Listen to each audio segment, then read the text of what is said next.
Hey guys what's up, कैसे हैं आप सभी लोग। बहुत बहुत स्वागत है आप सबका आज के इस अमेजिंग से सेशन में। हम कर रहे हैं fast track GST for CA intermediate November 2023 students.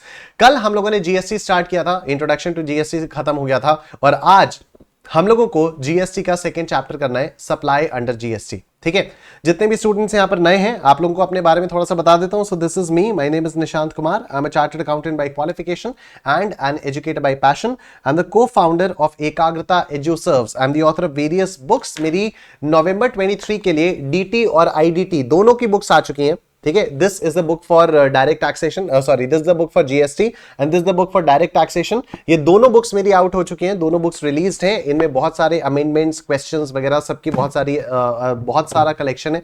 तो these are basically like self study books. अगर आप लोगों ने इन बुक्स को पढ़ लिया तो अगर किसी ने पहले कभी नहीं भी पढ़ा है तब भी आप इन बुक्स को अगर पढ़ोगे तो आपको सब कुछ समझ में आ जाएगा। So you can purchase these books for the extra questions. ठीक है, जो हम लोग यहाँ पर फास्ट ट्रैक में भी कर रहे हैं तो ऑब्वियसली बहुत सारे क्वेश्चंस की प्रैक्टिस में आपको नहीं करवा सकता हूं because this is fast track.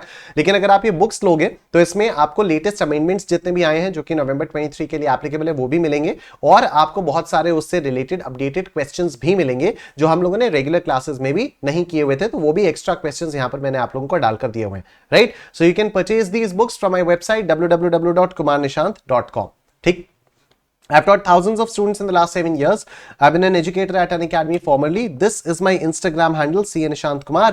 यहाँ पर आकर आपको informational, motivational reels मिलती हैं तो आप इसको यहाँ पर मुझे follow कर सकते हो। I teach mathematics to CA Foundation and taxation to CA Intermediate students. Right? ये मेरा schedule है। रोज रात को 9 बजे एकाग्रता सीए यूट्यूब चैनल पर फास्ट ट्रैक टैक्सेशन की क्लासेस होती हैं फॉर नवंबर 2023।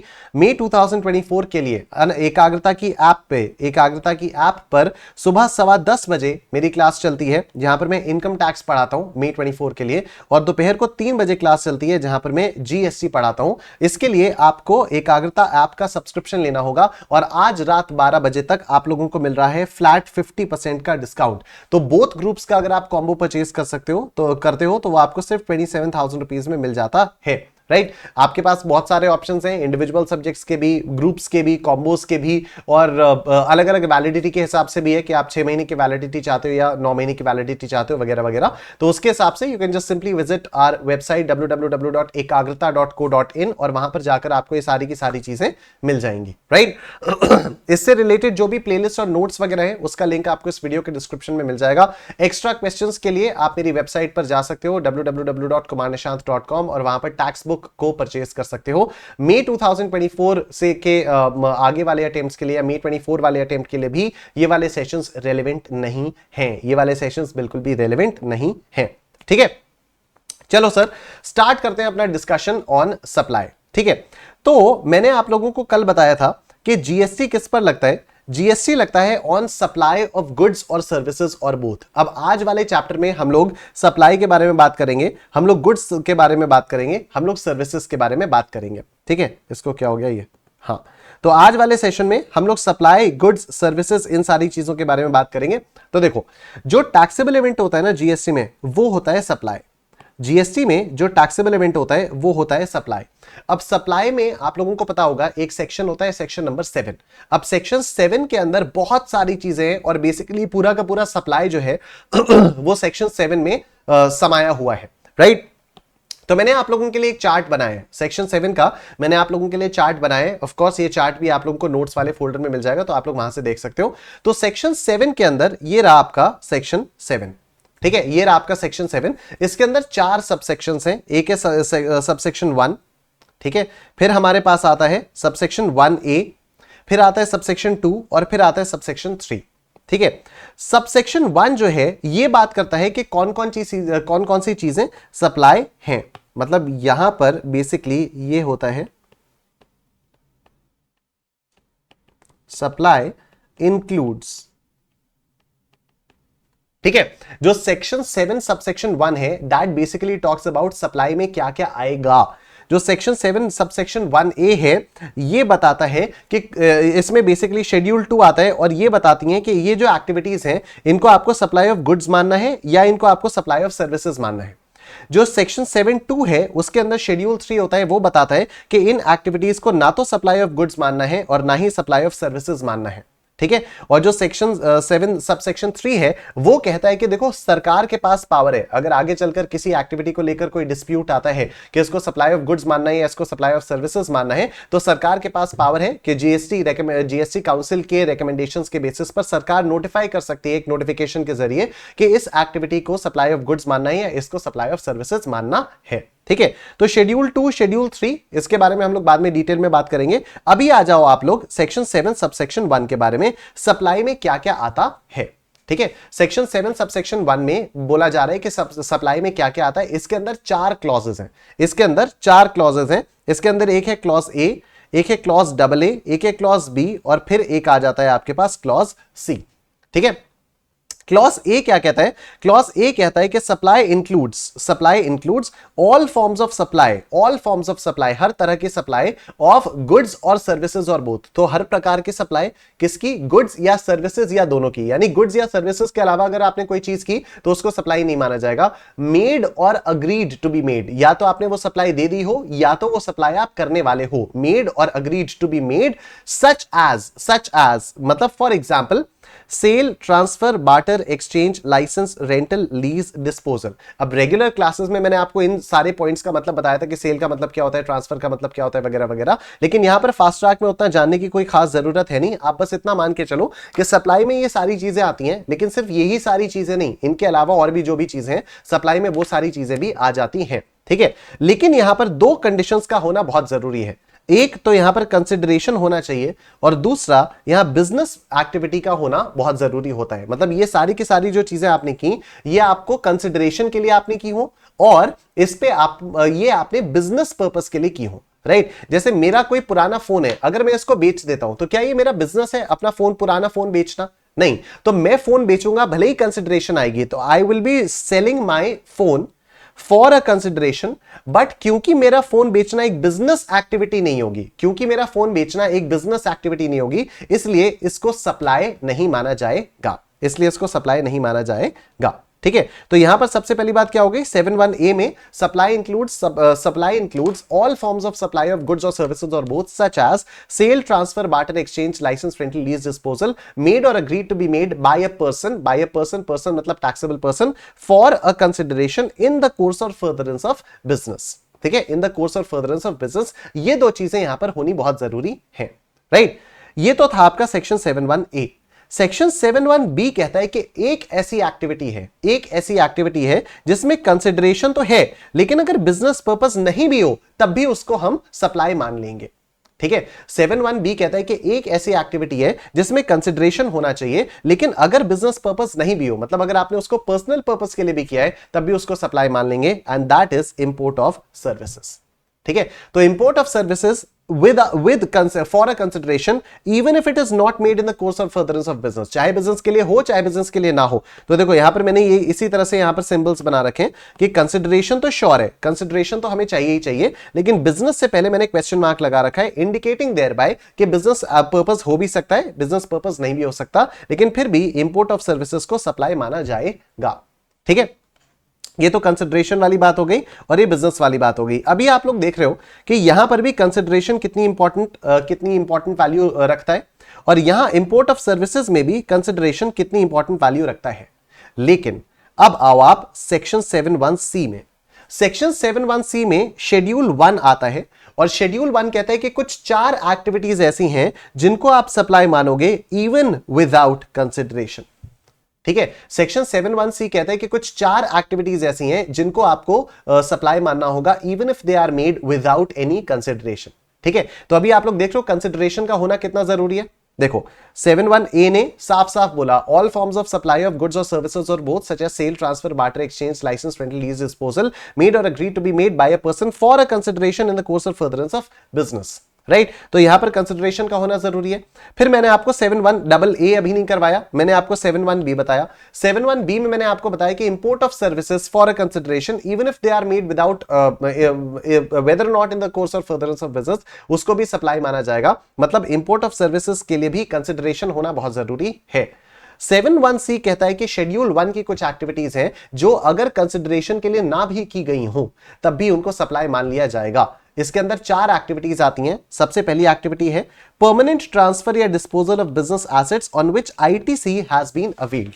ठीक है, तो ऐसे बिजनेस एसेट्स जिन पर आईटीसी आप ऑलरेडी अवेल कर चुके हो, अगर आपने उनको परमानेंटली ट्रांसफर किया, भले ही बिना पैसा लिए ट्रांसफर किया, तब भी उसको सप्लाई मान लिया जाएगा। अब यहां पर सवाल आता है कि सर अगर बिना पैसा लिए आपने उसको माल को बेचा या आपने माल को परमानेंटली उसको ट्रांसफर किया या डिस्पोज ऑफ किया, तो फिर हम उसको सप्लाई कैसे मान सकते हैं, या अगर उसको सप्लाई मान भी लिया तो उस पर जीएसटी कैसे कैलकुलेट होगा? तो वो बाद की बात है, वो हम लोग जब इनपुट टैक्स क्रेडिट वाला चैप्टर पढ़ेंगे तब आपको समझ में आएगा। लेकिन फिलहाल के लिए आप इतना मान के चलो कि अगर आपने कुछ एसेट्स को परमानेंटली ट्रांसफर कर दिया या डिस्पोज ऑफ कर दिया जिन पर आपने आईटीसी अवेल कर ली थी, सिर्फ उन्हीं को यहां पर सप्लाई माना जाएगा, even if they are made without any consideration.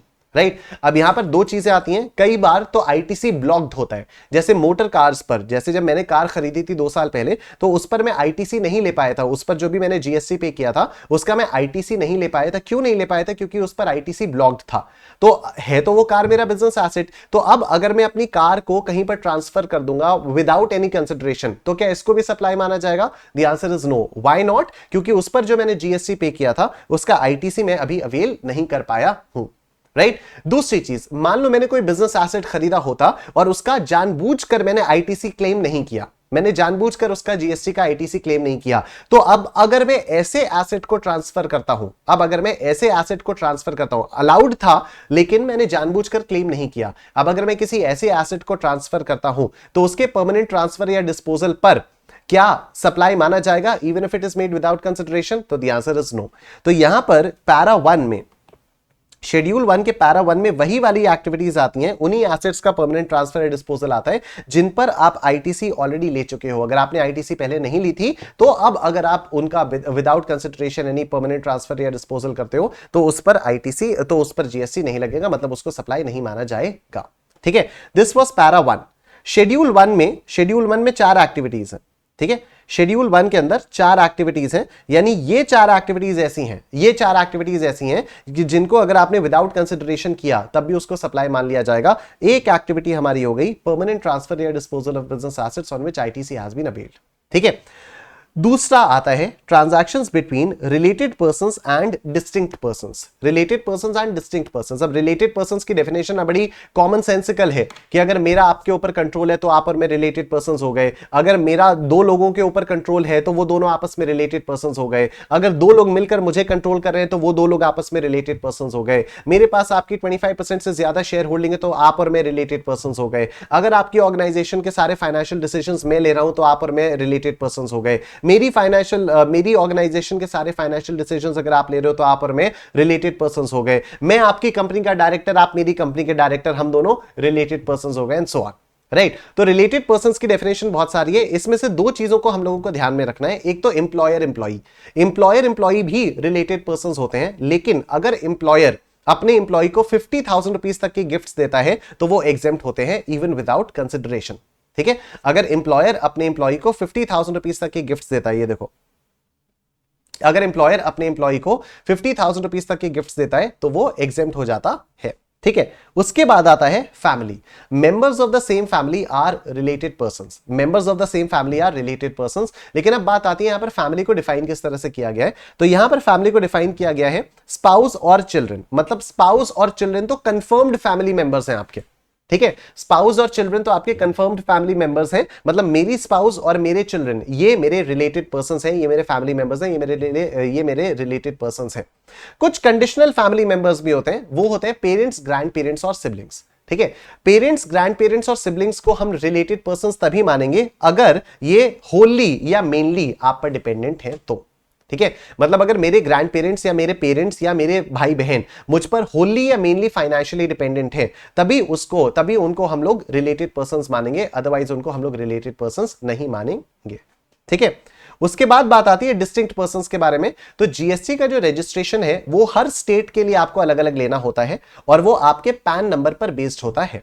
Right, अब कई बार ऐसा होता है कि आपकी एक ही स्टेट के अंदर मल्टीपल बिजनेसेस हैं, तो अब आपके पास चॉइस रहती है कि या तो आप उस स्टेट में एक रजिस्ट्रेशन ले लीजिए, उनमें से किसी एक बिजनेस को आप अपना प्रिंसिपल प्लेस ऑफ बिजनेस बता दीजिए और बाकी सारे बिजनेसेस को आप अपना एडिशनल प्लेसेस ऑफ बिजनेस बता दीजिए। या तो आप ऐसा कर सकते हो कि एक ही स्टेट के अंदर जितने भी आपके पास बिजनेसेस हैं उन हर बिजनेस के लिए आपने एक रजिस्ट्रेशन ले लिया। डिस्टिंक्ट पर्सन का सिंपल मतलब होता है कि अगर आपके पास अलग अलग रजिस्ट्रेशंस हैं तो जिन लोगों के पास अलग अलग रजिस्ट्रेशंस हैं वो दोनों आपस में डिस्टिंक्ट पर्संस हो जाएंगे। मेरी कपड़ों की दुकान है प्रयागराज में और एक कपड़ों की दुकान है बैंगलोर में। प्रयागराज वाली दुकान का रजिस्ट्रेशन मैंने उत्तर प्रदेश में लिया हुआ है और बैंगलोर वाली ब्रांच का रजिस्ट्रेशन मैंने कर्नाटका में लिया हुआ है। तो प्रयागराज वाली ब्रांच और कर्नाटका वाली ब्रांच इवन दो दोनों मेरे ही बिजनेस की ब्रांचेस हैं, फिर भी ये दोनों डिस्टिंक्ट पर्संस कहलाएंगे। क्यों? क्योंकि इनके पास अलग अलग रजिस्ट्रेशंस हैं। उत्तर प्रदेश के अंदर मेरी एक ब्रांच प्रयागराज में है, एक लखनऊ में है, एक कानपुर में है। अब मेरे पास दो ऑप्शंस हैं, एक या तो मैं उत्तर प्रदेश का रजिस्ट्रेशन ले लूं, प्रयागराज वाली ब्रांच को मैं बोल दूं this is my principal place of business, और कानपुर और लखनऊ वाली ब्रांचेस को मैं बोल दूं एडिशनल प्लेसेस ऑफ बिजनेस। तो फिर क्या प्रयागराज, कानपुर और लखनऊ वाली ब्रांचेस डिस्टिंक्ट पर्संस कहलाएंगी? नहीं कहलाएंगी। क्यों नहीं कहलाएंगी? क्योंकि इनके पास अलग अलग रजिस्ट्रेशंस नहीं है, एक ही रजिस्ट्रेशन है पूरे उत्तर प्रदेश का। लेकिन अगर मैं ऐसा करूं कि मैं प्रयागराज के लिए अलग रजिस्ट्रेशन ले लूं, कानपुर के लिए अलग रजिस्ट्रेशन ले लूं, लखनऊ के लिए अलग रजिस्ट्रेशन ले लूं, तो क्या इन तीनों को आपस में डिस्टिंक्ट पर्संस कहा जाएगा? हां, इन तीनों को आपस में डिस्टिंक्ट पर्संस कहा जाएगा। क्यों? क्योंकि इन तीनों के पास अब अलग अलग रजिस्ट्रेशंस हो गए हैं। तो कुल मिलाकर एकदम सी बात है कि अगर डिस्टिंक्ट पर्सन के अगर आपके पास अलग अलग रजिस्ट्रेशंस हैं तो आपको डिस्टिंक्ट पर्संस कहा जाएगा। और अगर डिस्टिंक्ट पर्संस के बीच में विदाउट कंसिडरेशन भी कोई ट्रांजैक्शन हो रहा है तो भी उसको सप्लाई माना जाएगा। अगेन बात यही आती है कि सर विदाउट कंसिडरेशन हो रहा है तो फिर किस वैल्यू पर जीएसटी कैलकुलेट की जाएगी, वो बात की बात है, उसके बारे में हम लोग बाद में बात करेंगे। ठीक है, आगे आने वाले चैप्टर्स में उसको डिस्कस करेंगे। डिस्टिंक्ट पर्संस का कॉन्सेप्ट आप लोगों को क्लियर हुआ? तो दिस वाज शेड्यूल 1 क्या पैरा 2। शेड्यूल 1 का पैरा 2 क्या कहता था कि अगर रिलेटेड पर्संस और डिस्टिंक्ट पर्संस के बीच में ट्रांजैक्शन हो रहा है, even if it is made without consideration, फिर भी उसको सप्लाई मान लिया जाएगा। ठीक है, ये भी हो गया। अब आओ पैरा 3 पर, principal to agent and vice versa. अगर प्रिंसिपल ने अपने एजेंट को कोई सामान भेजा विदाउट कंसिडरेशन तो इसको सप्लाई माना जाएगा। एंड सिमिलरली अगर एजेंट ने अपने प्रिंसिपल को कोई सामान भेजा विदाउट कंसिडरेशन तो इसको भी सप्लाई माना जाएगा। कंडीशन सिर्फ एक ही है कि इनवॉइस जो है वो एजेंट अपने नाम पर बनाएगा। अगर एजेंट ने इनवॉइस अपने नाम पर बनाई तब तो प्रिंसिपल टू एजेंट और agent to principal without consideration वाली एक्टिविटी को सप्लाई माना जाएगा। लेकिन अगर एजेंट ने इनवॉइस प्रिंसिपल के नाम पर बनाई तो फिर प्रिंसिपल टू एजेंट या एजेंट टू प्रिंसिपल वाला विदाउट कंसिडरेशन वाला ट्रांजैक्शन सप्लाई नहीं माना जाएगा। चौथा पॉइंट इसमें आ जाता है इंपोर्ट ऑफ सर्विसेज वाला। चौथा पॉइंट इसमें आ जाता है इंपोर्ट ऑफ सर्विसेज वाला कि अगर आपने इंपोर्ट ऑफ सर्विसेज किया या तो अपने रिलेटेड पर्सन से या तो अपने डिस्टिंक्ट पर्सन से। ठीक है, रिलेटेड पर्सन मतलब आप ही का कोई रिलेटेड पर्सन इंडिया के बाहर रह रहा है, आपने वहां से सर्विसेज को इंपोर्ट किया, या आप ही के कोई दूसरी एस्टैब्लिशमेंट इंडिया के बाहर है, आपने वहां से इंपोर्ट ऑफ सर्विसेज किया एंड साथ ही साथ ये बिजनेस पर्पस के लिए किया, ये आपने बिजनेस पर्पस के लिए किया, तब तो इसको सप्लाई माना जाएगा, अदरवाइज इसको सप्लाई नहीं माना जाएगा। मतलब अगर मान लो आपने रिलेटेड पर्सन से किया लेकिन पर्सनल पर्पस के लिए किया तो फिर इसको सप्लाई नहीं माना जाएगा। ठीक है सर, अभी तो थोड़ी देर पहले आपने कहा था कि पर्सनल पर्पस के लिए किया तब भी सप्लाई माना जाएगा। हां, आओ देखते हैं। उस केस में कंसिडरेशन थी, इस केस में कंसिडरेशन थी। इंपोर्ट ऑफ सर्विस अगर कंसिडरेशन के साथ हो रही है, इंपोर्ट ऑफ सर्विस अगर कंसिडरेशन के साथ हो रही है तो चाहे बिजनेस के लिए हो चाहे ना हो उसको सप्लाई माना जाएगा। लेकिन इंपोर्ट ऑफ सर्विस अगर बिना कंसिडरेशन के हो रही है, इंपोर्ट ऑफ सर्विस अगर बिना कंसिडरेशन के हो रही है तो सप्लाई मानने के लिए it must be for business purpose and it should be from either related person और डिस्टिंक्ट पर्सन। ठीक है, otherwise it is not a supply. मैं आपको एक बार फटाफट से इंपोर्ट ऑफ सर्विसेज का एक छोटा सा चार्ट बना के दिखा देता हूं। देखो तो इंपोर्ट ऑफ सर्विसेज में दो चीजें आती हैं। इंपोर्ट ऑफ सर्विसेज में दो चीजें आती हैं, सेक्शन 7(1)(b) और पैरा 4 ऑफ शेड्यूल 1। यहां पर यह कह रहा है कि कंसिडरेशन है और फिर चाहे बिजनेस पर्पस हो चाहे बिजनेस पर्पस ना हो इसको सप्लाई मान लिया जाएगा। पैरा 4 शेड्यूल 1 में दो चीजें कहता है ये। पैरा 4 शेड्यूल 1 में तो सारी की सारी नॉन कंसिडरेशन वाले आइटम्स है ना, शेड्यूल 1 में तो आते ही नॉन कंसिडरेशन वाले आइटम्स है। तो पैरा 4 ऑफ शेड्यूल 1 में कहा जा रहा है कि अगर आपने रिलेटेड पर्सन या डिस्टिंक्ट पर्सन से सामान इंपोर्ट किया, मतलब सर्विसेज इंपोर्ट की, प्लस आपका पर्पस जो है वो बिजनेस के लिए था, आपका पर्पस बिजनेस वाला था, तब तो उसको सप्लाई मानेंगे, तब तो उसको सप्लाई मानेंगे। अदरवाइज उसको सप्लाई नहीं माना जाएगा, अदरवाइज नॉट अ सप्लाई। ठीक है, और पैरा 4 शेड्यूल 1 में आप तभी जाओगे अगर कंसिडरेशन नहीं होगी तो। अगर कंसिडरेशन हुई तब तो आप सीधा 7(1)(b) में आ जाओगे। अगर कंसिडरेशन हुई तब आप सीधा 7(1)(b) में आ जाओगे। अगर कंसिडरेशन नहीं हुई तब आप पैरा 4 शेड्यूल 1 में जाओगे और वहां पर आप देखोगे कि आपने रिलेटेड पर्सन या डिस्टिंक्ट पर्सन से लिया है एंड वो बिजनेस के लिए लिया है। अगर हां तो सप्लाई है, अदरवाइज सप्लाई नहीं है, अदरवाइज सप्लाई नहीं है। ठीक है, ये आपका हो गया पूरा का पूरा सेक्शन 7 का चार्ट। ये आपका हो गया पूरा का पूरा सेक्शन 7 का चार्ट, राइट। अब हम एक काम करते हैं, जो भी सप्लाई के नोट्स हैं फटाफट से उसको देख लेते हैं यहां पर। ठीक है, वैसे सब कुछ एग्जैक्टली वही है जो मैंने आप लोगों को बता दिया है, बस वो लिखा हुआ भी मैंने आप लोगों को यहां पर दे दिया है।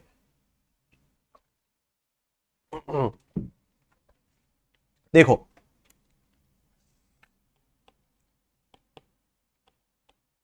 the scope of supply under GST can be understood in the following parameters. Supply should be of goods or services. Supply should be made for a consideration. Supply should be made in the course or furtherance of business. ठीक। While these parameters describe the concept of supply, under certain circumstances, transactions have been deemed as supply even when the supply is made without consideration or not in the course or furtherance of business. ठीक है, तो not in the course or furtherance of business में section 7(1)(b) import of services and without consideration में para 1 schedule 1 section 7(1)(c) read with schedule 1 ये आपके not without consideration वाले transactions आ गए हैं। Activities specified in Schedule 1 are deemed to be supply even without consideration. Further, import of services for a consideration, whether or not in the course or furtherance of business, is treated as supply. Besides, some specified transactions or activities are neither treated as supply of goods nor as a supply of services. Furthermore, certain activities have been categorized as supply of goods or as supply of services. ठीक है, तो ये वाला जो है, this is Schedule 3 and this is Schedule 2. This is Schedule 2. ठीक है, The discussion with respect to supply is broadly categorized into the following. तो supply में आता क्या क्या है? Supply with consideration in the course or furtherance of business. Import of services with consideration whether or not in the course or furtherance of business.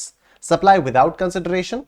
Activities to be treated as supply of goods or supply of services. और इसमें जाता क्या क्या है? Activities neither the supply of goods nor the supply of services.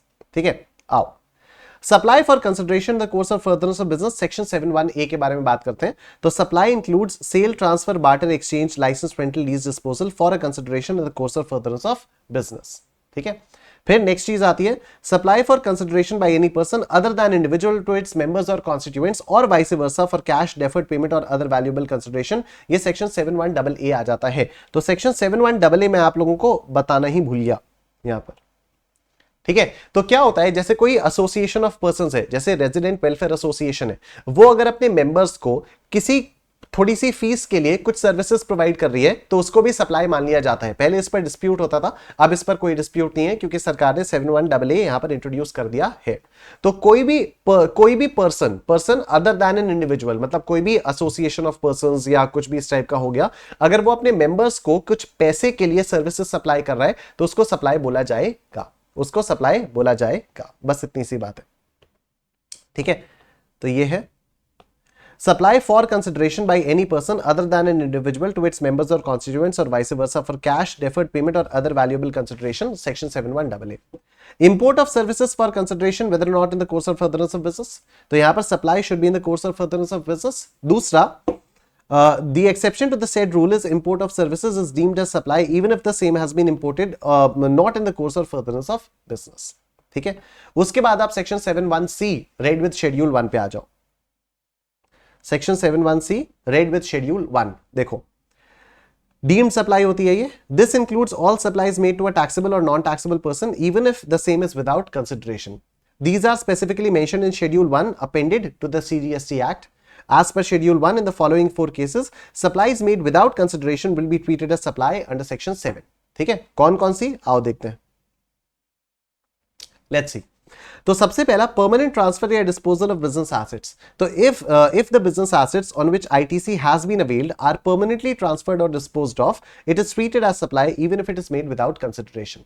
दूसरा, supply between related persons and distinct persons. तो if there is a transaction between related or distinct persons in the course और furtherance of business, it is treated as supply even if it is made without consideration. However, gifts from an employer to the employee of value up to 50,000 rupees are not treated as supply. ठीक है, next, principal agent. So if the principal supplies goods to his agent and the agent supplies these goods to the buyer on behalf of the principal but issues invoice in his own name, supply from principal to agent is treated as supply even if it is made without consideration, and similarly vice versa. If the agent receives goods from any supplier on behalf of the principal and receives invoice in his own name, then transfers these goods to the principal, then this transfer from agent to principal is treated as supply even if it is made without consideration. उसके बाद हमने import of services के बारे में बात की कि import of services from a related or distinct person outside India is treated as supply even if it is made without consideration if it is in the course और furtherance of business. तो import of services का पूरा बवाल क्या हो गया? Import of services का पूरा बवाल ये है कि if import of services is made for a consideration then it is treated as supply whether they are in the course और फर्दरेंस ऑफ बिजनेस और नॉट। ठीक है, अगर कंसिडरेशन है तब तो चाहे बिजनेस पर्पस हो चाहे ना हो उसको सप्लाई मान लो। If import of services is made without consideration, लेकिन अगर consideration के बिना है, then it is treated as supply only if both the following conditions are satisfied. Number 1, supply एक related या distinct person से होनी चाहिए, and number 2, ये एक course या furtherance of business में होना चाहिए। If import of services is made without consideration for any other case, it is not treated as supply. ठीक, उसके बाद आप इधर आ जाओ सेक्शन 7(1)(a). तो एक्टिविटीज और transactions to be treated as supply of goods और सप्लाई ऑफ सर्विसेज, ये शेड्यूल 2 आपका बता देता है। आइए शेड्यूल 2 हम लोग पढ़ना स्टार्ट करते हैं। ठीक है, कौन सी एक्टिविटीज सप्लाई ऑफ गुड्स है, कौन सी एक्टिविटीज सप्लाई ऑफ सर्विसेज है, आओ इसके बारे में बात करते हैं। तो शेड्यूल 2 के अंदर एक है पैरा 1, ये कह रहा है कि अगर आप ट्रांसफर कर रहे हो title in goods, title in goods का मतलब है ओनरशिप, अगर आप ओनरशिप गुड्स की ट्रांसफर कर दे रहे हो तब इसको सप्लाई ऑफ गुड्स कहा जाता है। Title in goods under an agreement that property shall pass at a future date. तो यहां पर ये बोला जा रहा है कि अगर आप ओनरशिप ट्रांसफर कर रहे हो लेकिन एक कंडीशन है कि भाई पहले सारा पैसा दे दे उसके बाद ही ओनरशिप फाइनली ट्रांसफर होगी, तो इसको भी सप्लाई ऑफ गुड्स कहा जाता है। नेक्स्ट, राइट या undivided share in goods without transfer of title in them. अगर मैं आपको अपने गुड्स यूज करने का सिर्फ अधिकार दे रहा हूं, ओनरशिप ट्रांसफर नहीं कर रहा हूं, तो इसको सप्लाई ऑफ सर्विसेज कहा जाएगा। Common sense. Next, land and building में lease, tenancy, easement, licence to occupy land. Basically किसी भी नाम से मैं अपनी जमीन आपको ऑक्यूपाई करने का अधिकार दे रहा हूं, जमीन बेच नहीं रहा हूं, जमीन देने का, जमीन ऑक्यूपाई करने का अधिकार दे रहा हूं, तो this is supply of services. Similarly, lease, letting out of building, including a commercial, industrial, residential complex for business, commerce, wholly या partly, तो ये भी क्या हो गया, यहां पर मैं अपनी बिल्डिंग आपको ऑक्यूपाई करने का अधिकार दे रहा हूं, बिल्डिंग बेच नहीं रहा हूं। ठीक है, तो इसको भी सप्लाई ऑफ सर्विसेज बोला जाएगा। एक सवाल उठेगा कि सर फिर लैंड और बिल्डिंग को मान लो बेचते हैं तो फिर क्या उसको सप्लाई ऑफ गुड्स बोलेंगे? नहीं, उसको सप्लाई ऑफ गुड्स नहीं बोलेंगे। हम शेड्यूल 3 में जाएंगे और शेड्यूल 3 में हमें पता चलेगा कि लैंड और बिल्डिंग की जो सेल होती है वो जीएसटी के अंदर कवर्ड ही नहीं होती है। ठीक, नेक्स्ट इसमें आ जाता है ट्रीटमेंट और प्रोसेस। अगर आप अपना दुपट्टा लेकर जाते हो और दुकान पे सिर्फ डाई करवाते हो तो दुकानदार ने आपके दुपट्टे पर डाई किया है, आपको पेंट बेचा नहीं है, आपके दुपट्टे पर, आपके दुपट्टे के ऊपर डाई किया है, राइट? तो ये applied to another persons goods है, इसको सप्लाई ऑफ सर्विसेज कहा जाएगा। ठीक, नाउ इधर देखो, ट्रांसफर ऑफ बिजनेस एसेट्स। अब देखो, goods forming part of business assets are transferred या डिस्पोज्ड ऑफ बाय या under the directions of the person carrying on the business so as no longer form part of those assets. तो मेरे business assets में कुछ goods थे, उन goods को मैंने अपने बिजनेस से हटा दिया। ठीक है, तो इसको हम लोग बोलेंगे सप्लाई ऑफ गुड्स, इसको हम लोग बोलेंगे सप्लाई ऑफ गुड्स। ठीक है, goods held या used for business are put to private use or are made available to any person for use or use for any purpose other than business by या under the directions of the person carrying on the business। कुछ मेरे business के assets के अंदर goods थे, उनको मैं अपने बिजनेस में यूज कर रहा था, वो ऐसे पड़े नहीं थे बिकने के लिए, उनको मैं यूज कर रहा था और अब मैं उसको या तो अपने पर्सनल पर्पस के लिए यूज कर रहा हूं या मैंने किसी और को दे दिया कुछ समय के लिए पर्सनल पर्पस के लिए यूज करने के लिए। क्या मैंने यहां पर सामान बेच दिया? नहीं, इसको बोलेंगे सप्लाई ऑफ सर्विसेज। अब देखो यहां पर क्या है, अगर मान लो मैं टैक्सेबल पर्सन ही नहीं रहा, अगर मान लो किसी दिन में टैक्सेबल पर्सन ही नहीं रहा, वो किसी भी वजह से हो सकता है, वो हो सकता है सरकार जो भी सामान मैं बेचता हूं उस सामान पर सरकार ने टैक्स ही हटा दिया हो सकता है कि मैं अपना बिजनेस बेच रहा हूं, हो सकता है कि मैं अपना बिजनेस वाइंड अप कर रहा हूं, किसी भी कारण से ऐसा हो सकता है कि now I am no longer a taxable person. तो जैसे ही ऐसा होगा कि a person is no longer a taxable person, उससे जस्ट पहले उसके स्टॉक में जितना भी सामान पड़ा होगा, मान लिया जाएगा कि वो सारा का सारा सामान बिक गया और इसको सप्लाई ऑफ गुड्स में क्लासिफाई कर दिया जाएगा। ठीक है, मान लिया जाएगा कि वो सारा का सारा सामान बिक गया और इसको सप्लाई ऑफ गुड्स में क्लासिफाई कर दिया जाएगा। इसके दो एक्सेप्शंस हैं। एक, अगर मान लो आपने बिजनेस ट्रांसफर किया एज गोइंग कंसर्न, तो फिर ये नहीं अप्लाई करेगा। और दूसरा, अगर आपका बिजनेस अब आपका कोई पर्सनल रिप्रेजेंटेटिव कैरी ऑन कर रहा है, तो इसमें भी आपको सप्लाई ऑफ गुड्स नहीं माना जाएगा। फिर ये आता है आपका पांचवा पैरा। इसमें बताता है कि ये 5-6 एक्टिविटीज ऐसी हैं जिनको सप्लाई ऑफ सर्विसेज माना जाएगा। एक, renting of immovable property, supply of services, common sense है। Construction of complex building civil structure, इसको सप्लाई ऑफ सर्विस मानना है, कॉमन सेंस है। Temporary transfer or permitting use और enjoyment of any intellectual property right, तो अगर कोई intellectual property right को आप टेम्परेरीली यूज कर रहे हो तो इसको भी सप्लाई ऑफ सर्विस माना जाएगा, कॉमन सेंस है। Development, design, programming, customisation, adaptation, upgradation, enhancement, implementation of IT software, ये भी सप्लाई ऑफ सर्विस माना जाएगा, कॉमन सेंस है। Agreeing to obligation to refrain from an act, के मैं आपसे मान रहा हूं कि मैं ये काम नहीं करूंगा, और टू टॉलरेट एन एक्ट और अ सिचुएशन, मैं मान रहा हूं कि मैं इस एक्ट को या सिचुएशन को सह लूंगा, या और टू डू एन एक्ट, या मैं मान रहा हूं कि ये काम मैं कर दूंगा। अगर इसके बदले में आपसे पैसे ले रहा हूं तो इसको बोला जाएगा कि I am supplying you services. इसके ऊपर एक अच्छा खासा क्लैरिफिकेशन आया है और उस क्लैरिफिकेशन से रिलेटेड काफी सारी चीजें हम लोग अभी पढ़ेंगे, लेकिन एक पॉइंट जो बचा हुआ है उसको एक बार और देख लेते हैं। ये रहा वो point, transfer of right to use goods, use of any goods for any purpose, मतलब अगर मैं अपने गुड्स को आपको यूज करने का अधिकार दे रहा हूं तो उसको भी सप्लाई ऑफ सर्विस माना जाएगा। ठीक है, और फिर लास्ट में आता है आपके पास पैरा 6। ये कहते हैं कि ये कुछ कॉम्पोजिट सप्लाईज हैं जिनको सप्लाई ऑफ सर्विस माना जाएगा। एक तो वर्क्स कॉन्ट्रैक्ट। वर्क्स कॉन्ट्रैक्ट होता क्या है? वर्क्स कॉन्ट्रैक्ट वो कॉन्ट्रैक्ट होता है जहां पर आप आते हो, अपना काम करते हो और साथ ही साथ मटेरियल भी लेकर आते हो या मटेरियल आप हमारा यूज करते हो। ठीक है, मतलब आपने कॉन्ट्रैक्ट लिया कि ठीक है मैं मकान बनाऊंगा, सपोज मैंने आपको कॉन्ट्रैक्ट दिया कि आप मेरा मकान बनाओ। अब आप मेरा मकान बनाने के लिए मटेरियल तो यूज करोगे, मटेरियल वो आप मुझी से ले रहे हो। अगर आप वो मटेरियल मुझी से ले रहे हो तो इसको वर्क्स कॉन्ट्रैक्ट कहते हैं। ठीक है, इसको वर्क्स कॉन्ट्रैक्ट कहते हैं। तो इसमें भी लेकिन माना जाएगा सप्लाई ऑफ सर्विसेज ही है। और दूसरा, supply of goods being food or any other article for human consumption or any drink, मतलब रेस्टोरेंट सर्विसेज। तो रेस्टोरेंट वाला जो भी होता है उसको भी सप्लाई ऑफ सर्विसेज माना जाता है, उसको भी सप्लाई ऑफ गुड्स नहीं माना जाता है। ठीक है, उसको भी सप्लाई ऑफ गुड्स नहीं माना जाता है। अब जो मैं आपको ये बता रहा था, कि agreeing to the obligation to refrain from an act और टू टॉलरेट एन एक्ट और अ सिचुएशन और टू डू एन एक्ट। ठीक है, अब यहां पर इसके लिए कई सारे इसमें केसेस आए, तो उन केसेस को सॉल्व करने के लिए सरकार ने क्लैरिफिकेशन निकाला। उस क्लैरिफिकेशन का जो जिस्ट है वो मैं आपको यहां पर बता दे रहा हूं। अगर आप इस क्लैरिफिकेशन की फुल वीडियो देखना चाहते हो, तो आज ही सुबह जो जीएसटी की क्लास हुई थी May 24 वाली, उसमें मैंने ये समझाया था, नहीं तो मैंने आपको ये रेगुलर क्लासेस में भी बताया होगा। May 23 के फास्ट ट्रैक में भी मैंने ये सब बताया था। ठीक है, तो अगर May 23 वाला फास्ट ट्रैक भी आप देखोगे तब भी ये पूरा का पूरा क्लैरिफिकेशन मैंने पूरा एक एक लाइन पढ़ के डिस्कस किया था, तो आप उसको भी देख सकते हो। लेकिन नवंबर 23 में अभी उसमें बहुत ज्यादा कुछ है नहीं, बस आप लोग इसका जिस्ट समझते हुए चलो। ठीक है, चलो लिक्विडेटेड डैमेजेस, सबसे पहले बात करते हैं लिक्विडेटेड डैमेजेस के बारे में। तो damages resulting from damage to property, negligence, piracy, unauthorised use of trade name या कॉपीराइट। ठीक है, तो इसका मतलब क्या है? इसका मतलब यह है कि अगर मैं आपकी प्रॉपर्टी को डैमेज कर देता हूं, ठीक है, अगर मैं आपकी प्रॉपर्टी को डैमेज कर देता हूं तो आप मुझसे पैसे लोगे। ठीक है, मैं आपको पैसे दे दूंगा, राइट। अब क्या इसमें यह बोला जाएगा कि आपने सहा है, मैंने आपकी प्रॉपर्टी को डैमेज किया and you tolerated this and for that reason I am paying you the money? नहीं, आप नहीं सहे हो।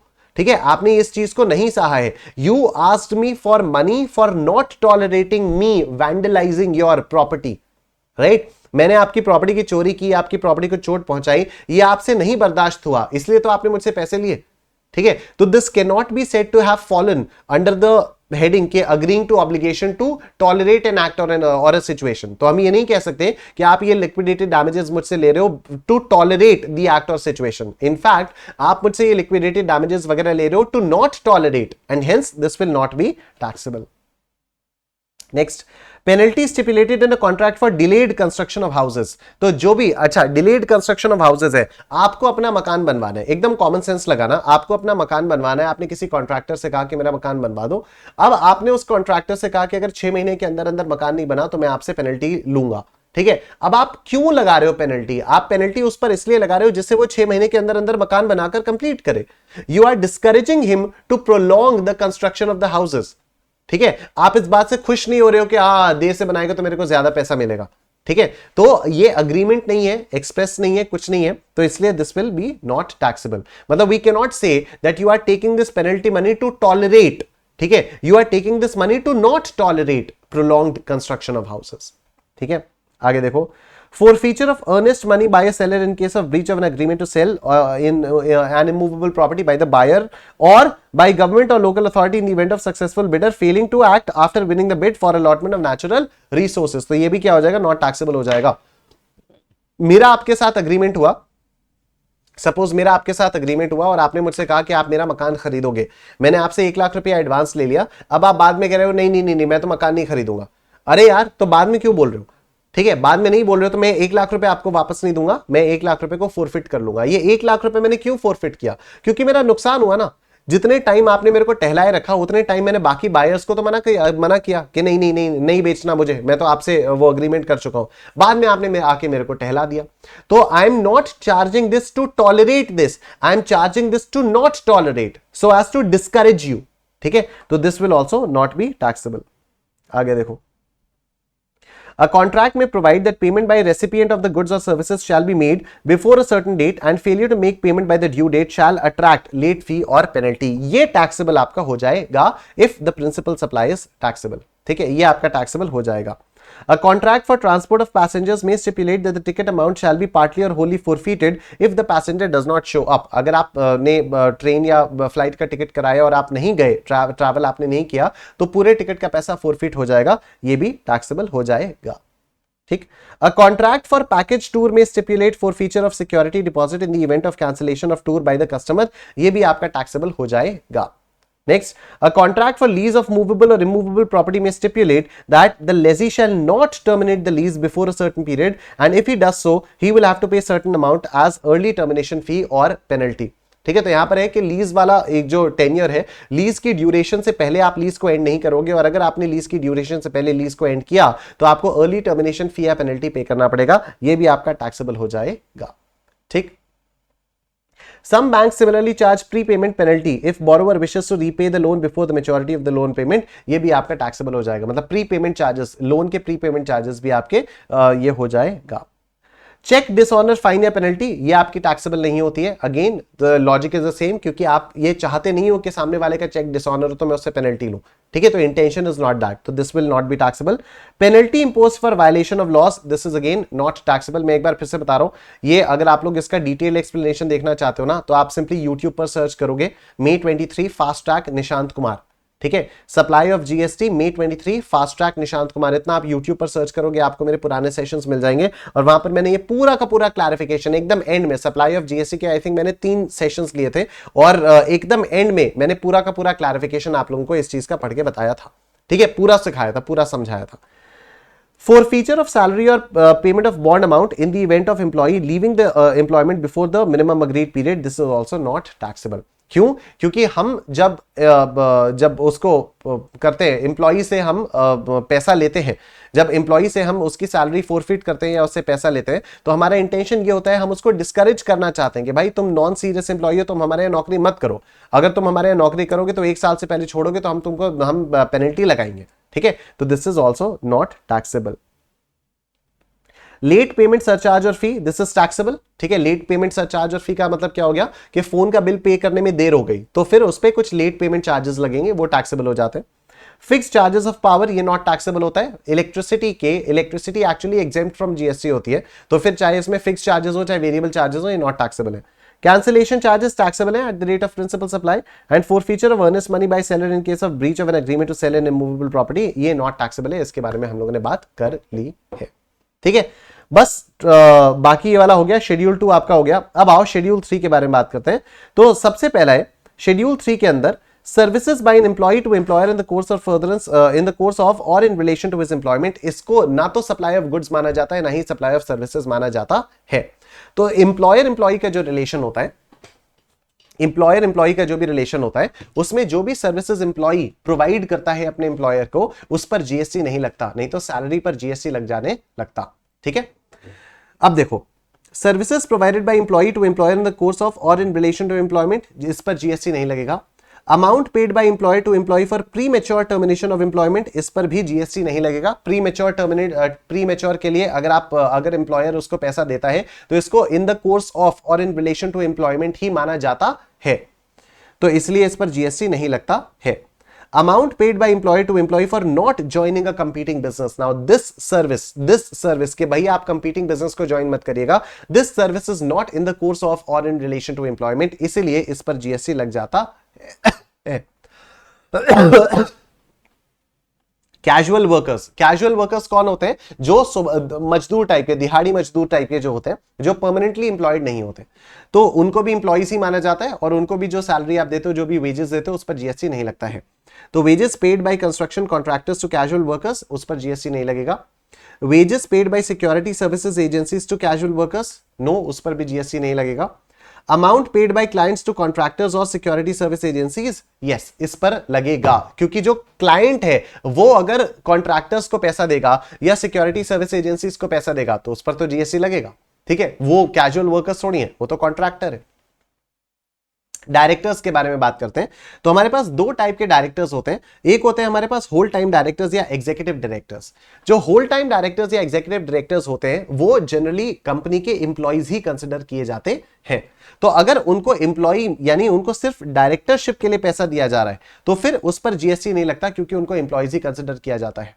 लेकिन अगर उनको इन द कोर्स ऑफ या इन रिलेशन टू एम्प्लॉयमेंट और दूसरा भी दोनों तरीके से पे किया जाता है, तो फिर जितना पोर्शन एज एम्प्लॉयमेंट पे किया जा रहा है उस पर जीएसटी नहीं लगेगा, और जितना पोर्शन बची हुई रेम्यूनरेशन है उस पर जीएसटी लगेगा। तो if the payment is made for services both in the course of and not in the course of employment, तो portion of the remuneration treated as salaries would not be subject to GST, while GST would be leviable on the balance remuneration. ठीक है, next, independent directors, nominee directors, non executive directors, इन सब पर GST लगता है, लेकिन reverse charge में company को पे करना होता है। ठीक है, उसके बाद सर्विस बाय एनी कोर्ट और tribunal established under any law for the timing in force, इसको भी ना तो सप्लाई ऑफ गुड्स मानना है ना ही सप्लाई ऑफ सर्विसेज मानना है। फिर यहां पर ये जितने भी सरकारी लोग हैं, एमपी, एमएलए वगैरह, कोर्ट्स वगैरह वगैरह, ये कोई भी सर्विस अगर देते हैं तो इसको ना तो सप्लाई ऑफ गुड्स मानना है ना ही सप्लाई ऑफ सर्विसेज मानना है। Services of funeral, burial, crematorium or mortuary including transportation of deceased, इसको भी ना तो सप्लाई ऑफ गुड्स मानना है ना तो सप्लाई ऑफ सर्विस मानना है। मतलब अगर आप फ्यूनरल सर्विसेज प्रोवाइड कराते हो, आप बेरियल की करवाते हो, बेरियल मतलब दफना देना, फ्यूनरल मतलब जला देना, क्रेमेटोरियम मतलब एक ऐसी जगह जहां पर डेड बॉडीज को जलाया जाता है, और मॉर्चरी मतलब एक ऐसी जगह जहां पर डेड बॉडीज को रखा जाता है, राइट। और ट्रांसपोर्टेशन ऑफ डिसीज, तो अगर आप कुछ ऐसी सर्विसेज प्रोवाइड कर रहे हो तो इस पर जीएसटी नहीं लगेगा। Sale of land and sale of building, तो sale of land and building को भी ना तो सप्लाई ऑफ गुड्स माना जाएगा ना ही सप्लाई ऑफ सर्विसेज माना जाएगा। एक्शनेबल क्लेम्स को ना तो सप्लाई ऑफ गुड्स माना जाएगा ना ही सप्लाई ऑफ सर्विसेज माना जाएगा, other than lottery, betting and gambling. Lottery, betting या गैम्बलिंग सप्लाई है, एक्शनेबल क्लेम्स और कोई सप्लाई नहीं है। एक्शनेबल क्लेम्स का मतलब क्या होता है? एक ऐसा क्लेम जिसके अगेंस्ट आप लीगल एक्शन ले सकते हो। सपोज आपने मुझसे 500 रुपए उधार लिए, ठीक है, अब हमारा पूरा उधार डी, चलो 500 रुपए तो काफी कम हो गया, सपोज आपने मुझसे 50,000 रुपए उधार लिए, ठीक है, अब हमारा पूरा एक अग्रीमेंट बना कि आपने मुझसे 50,000 रुपए उधार दिए, तो उधार लिए, अब आप मेरे को पैसा वापस ही नहीं कर रहे हो, क्या मैं कोर्ट में जाकर उस डॉक्यूमेंट के आधार पर ये कह सकता हूं कि भाई इसने मेरे से 50,000 रुपए लिए थे, अब ये मेरे को लौटा नहीं रहा है? हाँ, कह सकता हूं। तो this is a claim, I am making a claim that you have taken 50,000 rupees from me and you are not returning me that money, right? So I'm making this claim. Can I take any legal action against this claim? Yes, because I have the document. I can go to the court of law and I can prove you guilty, right? So I can take an action against this claim. This is known as actionable claim. तो actionable claims को ना तो supply of goods माना जाता है ना ही supply of services माना जाता है, लेकिन हाँ, लॉटरी, बेटिंग और गैम्बलिंग 3 ऐसे actionable claims हैं जिनको supply माना जाता है, goods का या services का, अभी थोड़ी देर में पता चल जाएगा, ठीक है। अब आओ कंसिडरेशन के बारे में बात करते हैं। तो कंसिडरेशन क्या है? Supply should be for a consideration. Consideration means everything received or recoverable in return for supply of goods और सर्विसेज और बोथ। तो deposit given in respect of supply of goods और सर्विसेज और both shall not be considered as payment made for such supply unless the supplier apply such deposit as consideration for that supply. इसका मैंने आप लोगों को हमेशा से example दिया है। क्या एग्जांपल दिया है इसका मैंने आपको एग्जांपल दिया हुआ है कि जब आप कोई भी मकान किराए पर लेने जाते हो तो आपसे एक सिक्योरिटी डिपॉजिट मकान मालिक ले लेता है। ये सिक्योरिटी डिपॉजिट इस पर्पस के लिए लिया जाता है कि आप अगर इस मकान में रहे, कभी आप बिना किराए दिए भाग गए या आपने मकान में कुछ तोड़फोड़ मचाई, तो इस सिक्योरिटी डिपॉजिट के पैसे को यूटिलाइज कर मकान मालिक आपके किए हुए डैमेज को रिकवर कर सकता है। लेकिन जब ये सिक्योरिटी डिपॉजिट लिया जाता है तो क्या पता होता है कि इस सिक्योरिटी डिपॉजिट की एप्लीकेशन कहां पर करनी है? आपके तोड़ने फोड़ने के लिए करनी है या रेंट के लिए करनी है? नहीं। तो जब पता ही नहीं है तो इसको कंसिडरेशन आप नहीं मान सकते। हाँ, लेकिन जब आप मकान छोड़कर जाने से 1 महीने पहले कहते हो कि मकान मालिक साहब मैं 1 महीने बाद आपका मकान छोड़ दूंगा, तो इस महीने में आपको किराया नहीं दूंगा, जो मैंने आपको पहले सिक्योरिटी डिपॉजिट दिया था उसी को आप इस महीने का किराया मानकर रख लो। तो अब अगर मकान मालिक उस सिक्योरिटी डिपॉजिट को इस महीने का किराया मान लेता है तो अब हम लोग बोलेंगे कि now this has become consideration. ठीक, अब इसमें कुछ क्लैरिफिकेशंस है और ये अमेंडमेंट भी है नवंबर 23 के लिए, तो ध्यान देना। पहला, art work sent by artist to galleries for exhibition. तो जो भी पेंटर्स होते हैं वो आर्ट गैलरीज को अपनी पेंटिंग्स भेजते हैं। जब आर्ट गैलरीज को अपनी पेंटिंग्स भेजते हैं तो आर्ट गैलरीज उन्हें कुछ पैसा नहीं देती हैं, लेकिन हाँ, जब आर्ट गैलरीज में उनकी पेंटिंग्स को देखकर बड़े बड़े तोंद वाले अमीर लोग कहते हैं कि हमें ये वाली पेंटिंग चाहिए, तो पेंटिंग खरीदने के लिए उसको वो पैसा दिया जाता है, तभी एक्चुअल सप्लाई होती है और तभी जीएसटी लगता है। मतलब कोई भी आर्टिस्ट अगर अपनी पेंटिंग्स को आर्ट गैलरीज में भेजता है तो उस पर जीएसटी नहीं लगता है। ठीक,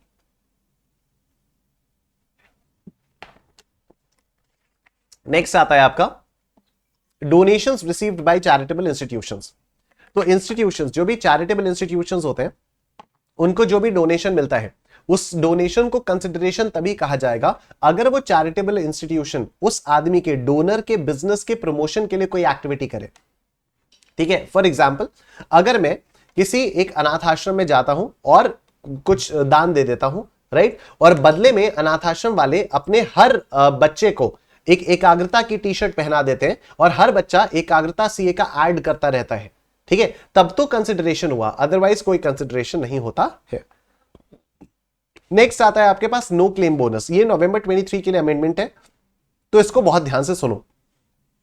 नो क्लेम बोनस होता क्या है, एक बार तो मैं आपको वो समझा देता हूं। तो दिसंबर 2021 में मैंने कार खरीदी। ठीक है, दिसंबर 2021 में मैंने कार खरीदी, बहुत ध्यान से सुनना मेरी बात। नो क्लेम बोनस नवंबर 23 के लिए अमेंडमेंट है। बहुत ज्यादा चांसेस हैं कि नो क्लेम बोनस से, इस वाले पॉइंट से आपके एग्जाम में क्वेश्चन आए, तो प्लीज बहुत ध्यान से मेरी बात सुनना। ठीक है, मैं कह रहा हूं दिसंबर 2021 में मैंने कार खरीदी, ठीक है, और मैंने इंश्योरेंस प्रीमियम पे किया। इंश्योरेंस प्रीमियम मैंने पे किया 35,000 रुपीज। मैंने इंश्योरेंस प्रीमियम पे किया 35,000 रुपीज। दिसंबर 2022 आ गया। कार का इंश्योरेंस 1 साल का होता है, कार का इंश्योरेंस 1 साल का होता है। तो अब दिसंबर 2022 आ गया, मैंने उसको फोन किया, और ये सच्ची घटना है, मैंने उसको फोन किया और मैंने उससे कहा कि मतलब रेनॉल्ट के शोरूम को मैंने फोन किया और मैंने उससे कहा कि भाई साहब ये इंश्योरेंस रिन्यू करवाना है। तो उसने कहा ठीक है, रिन्यू करवा देते हैं। उसने मुझसे पूछा कि क्या पिछले पूरे साल में, यानी दिसंबर 2021 से दिसंबर 2022 के बीच में, क्या आप कभी भी सर्विस सेंटर ले जाकर आपने अपनी गाड़ी की डेंटिंग पेंटिंग करवाई है बिकॉज ऑफ दिस इंश्योरेंस? मतलब कभी ऐसा हुआ कि गाड़ी ठुक गई और आप वहां चले गए, आप सर्विस सेंटर चले गए और आपने कहा कि देखो मेरे पास जो इंश्योरेंस है इसको फ्री ऑफ कॉस्ट ठीक करो। क्या कभी आपने पिछले पूरे साल में इस इंश्योरेंस को क्लेम किया है? ठीक है, तो वहां पर दुकानदार ने मुझसे सिंपल पूछा कि क्या आपने पिछले पूरे साल में इस इंश्योरेंस को कहीं पर भी क्लेम किया है? मैं कहूंगा नहीं, मैंने क्लेम नहीं किया है। इंश्योरेंस प्रीमियम कितना होता?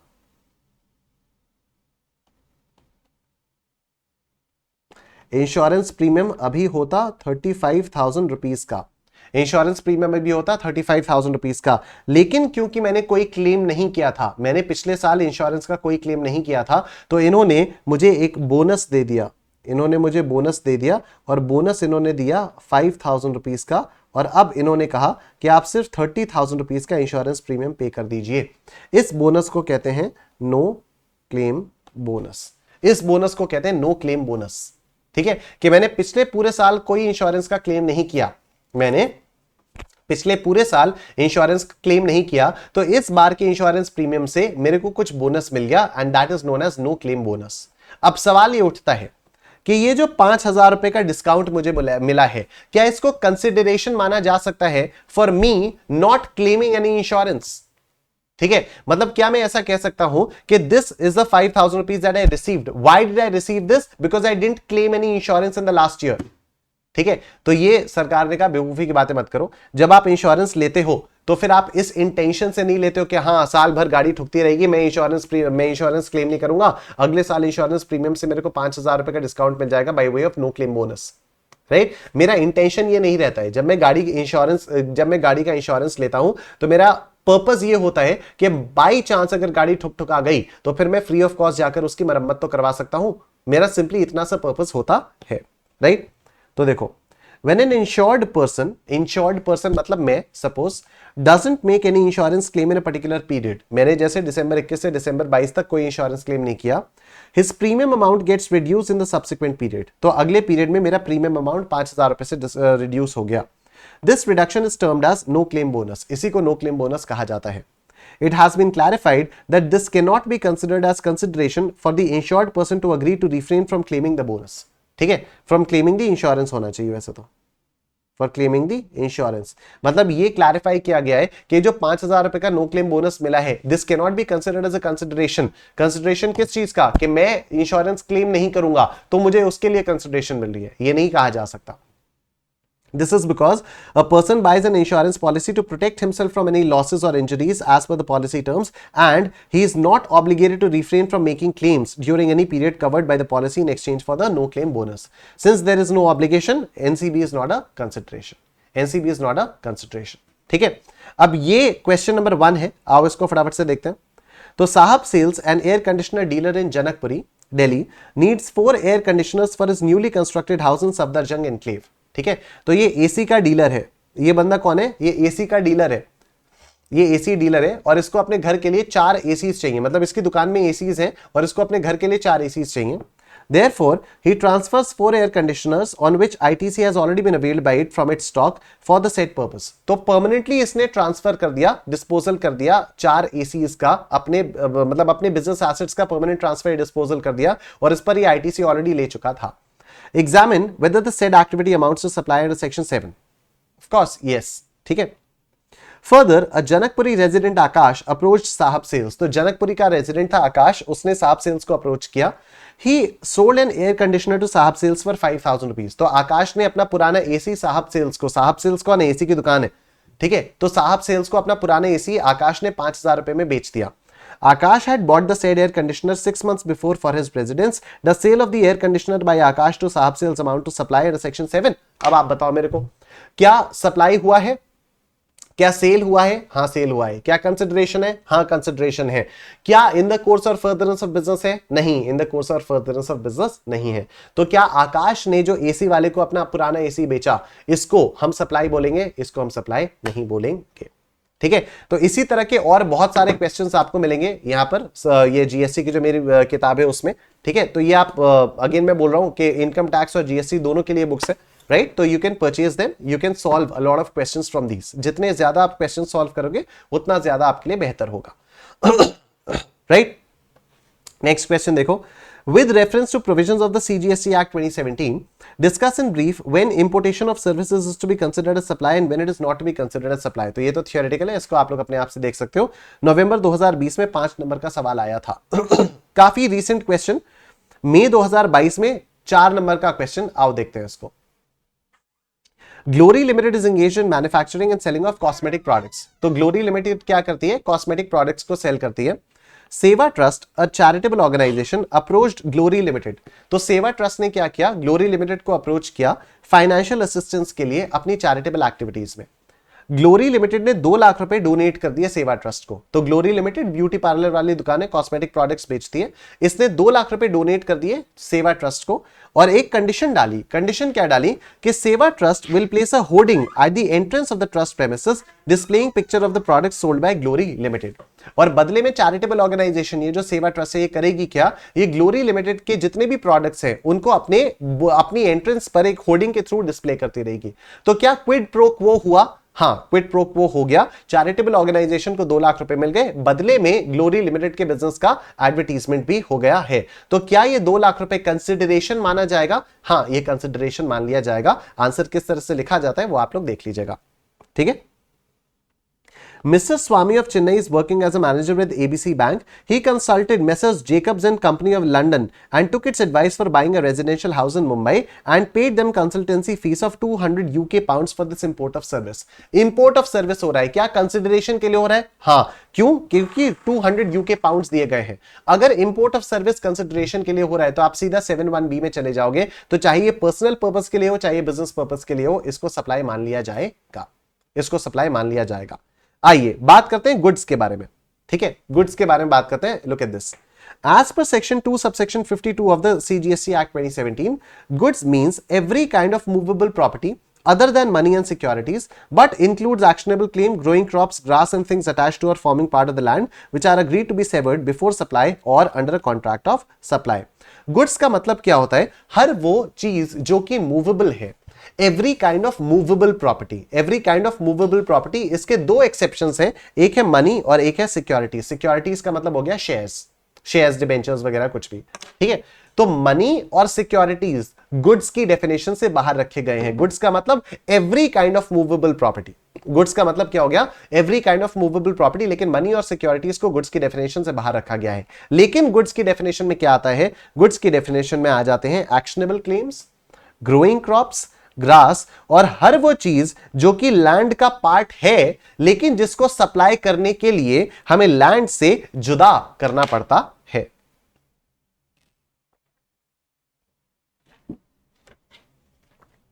राइट? तो गुड्स की डेफिनेशन में क्या क्या एक्सक्लूडेड है? मनी और सिक्योरिटीज। क्या क्या इंक्लूडेड है? Actionable claim, growing crops, grass, ठीक है। एक्शनेबल क्लेम का मतलब अभी मैंने आपको समझाया, एक ऐसा क्लेम जिसके अगेंस्ट आप लीगल एक्शन ले सकते हो। ग्रोइंग क्रॉप्स, ग्रास या कोई भी ऐसी चीज, थिंग्स अटैच्ड टू और forming part of the land which are agreed to be severed before supply और under contract of supply.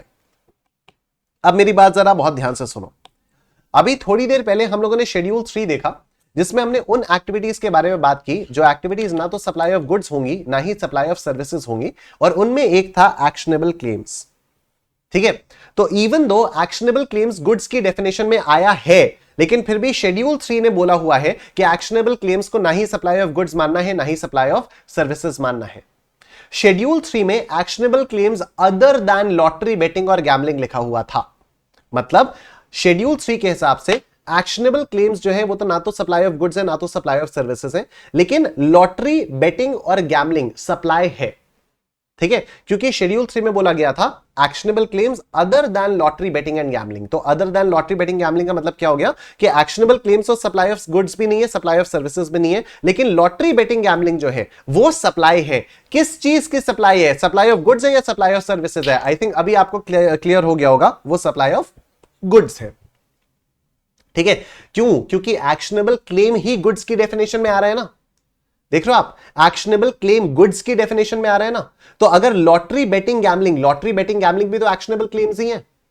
Lottery, betting और गैम्बलिंग भी तो एक्शनेबल क्लेम्स ही हैं। मेरे पास लॉटरी का टिकट था, मैं उसमें 10 करोड़ की लॉटरी जीत गया, मैं कोर्ट में जाकर कह सकता हूं ना लॉटरी टिकट के आधार पर कि देखो ये वाला लॉटरी टिकट है मेरे पास है और ये वाला नंबर आया, मुझे 10 करोड़ रुपया का इनाम मिलना चाहिए। तो I can claim this, I can take legal action on this claim, right. तो एक्शनेबल क्लेम, लॉटरी, बेटिंग और गैम्बलिंग, ये तीनों चीजें एक्शनेबल क्लेम्स हैं। वो अलग बात है कि किसी भी एक्शनेबल क्लेम को ना तो सप्लाई ऑफ गुड्स माना गया है ना ही सप्लाई ऑफ सर्विसेज माना गया है, लेकिन उसके ये 3 एक्सेप्शंस हैं। तो अब ये लॉटरी, बेटिंग और गैम्बलिंग सप्लाई तो है, सप्लाई ऑफ गुड्स या सप्लाई ऑफ सर्विसेज? देख लो भाई, एक्शनेबल क्लेम तो गुड्स होता है, तो ये लॉटरी, बेटिंग, गैम्बलिंग भी सप्लाई ऑफ गुड्स हो जाएंगे, ठीक। आओ देखो,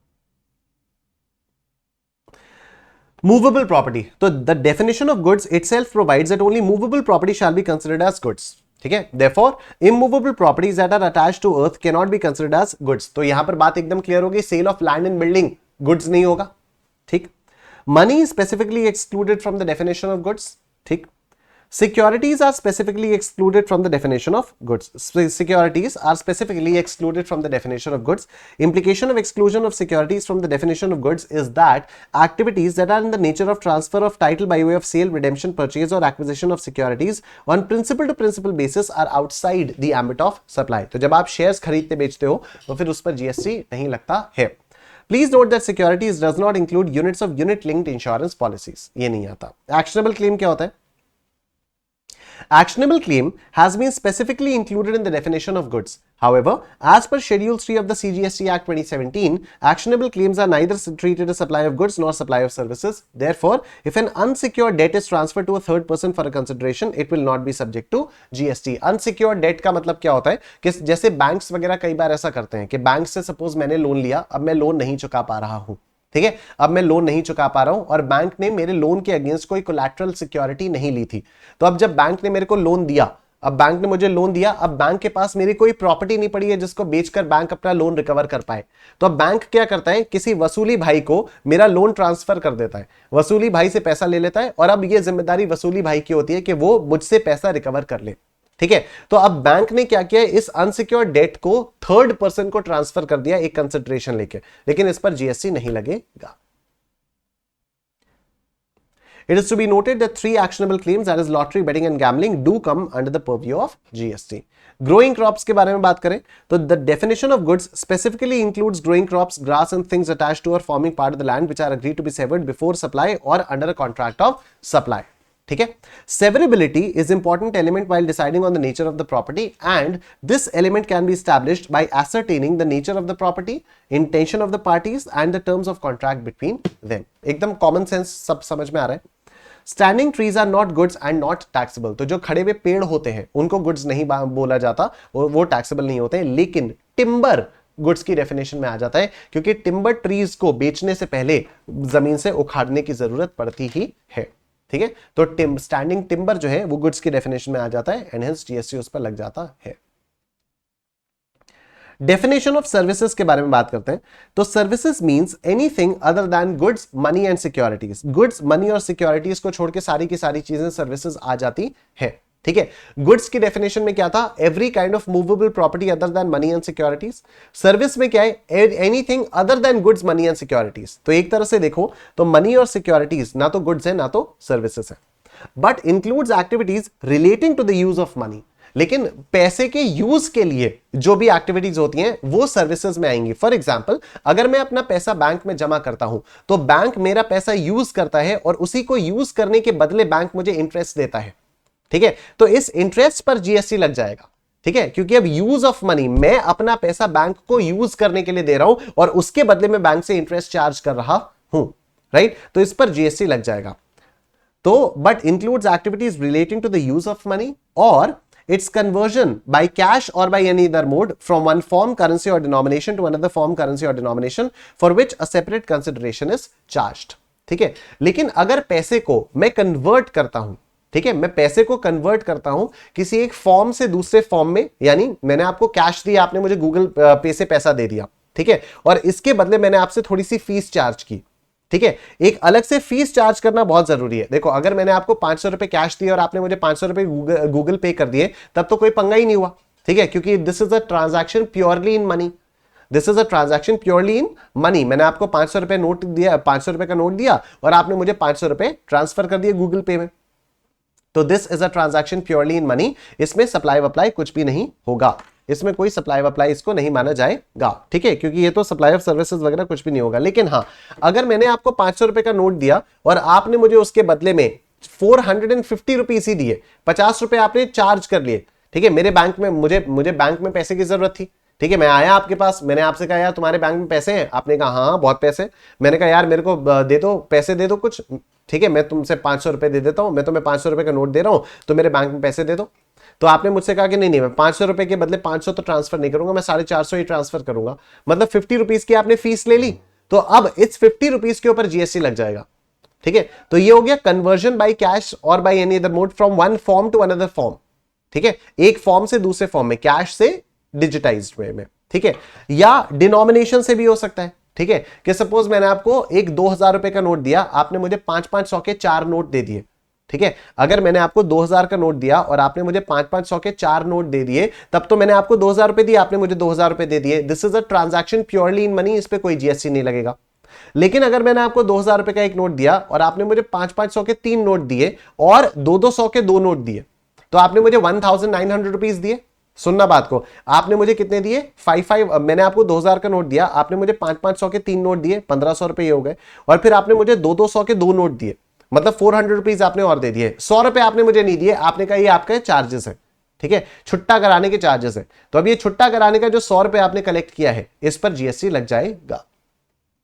दूसरा, from one currency to another currency, मेरे को चाहिए रुपए, आपको चाहिए डॉलर, ठीक है, तो मैंने आपको डॉलर दिए, आपने मुझे उसके बदले रुपए दे दिए, आपने ये एक्सचेंज करने की कुछ तो आपने चार्जेस लिए, उन चार्जेस पर भी जीएसटी लग जाएगा, ठीक है। तो एक्स्ट्रा कंसिडरेशन, सेपरेट कंसिडरेशन का होना बहुत जरूरी हो जाता है।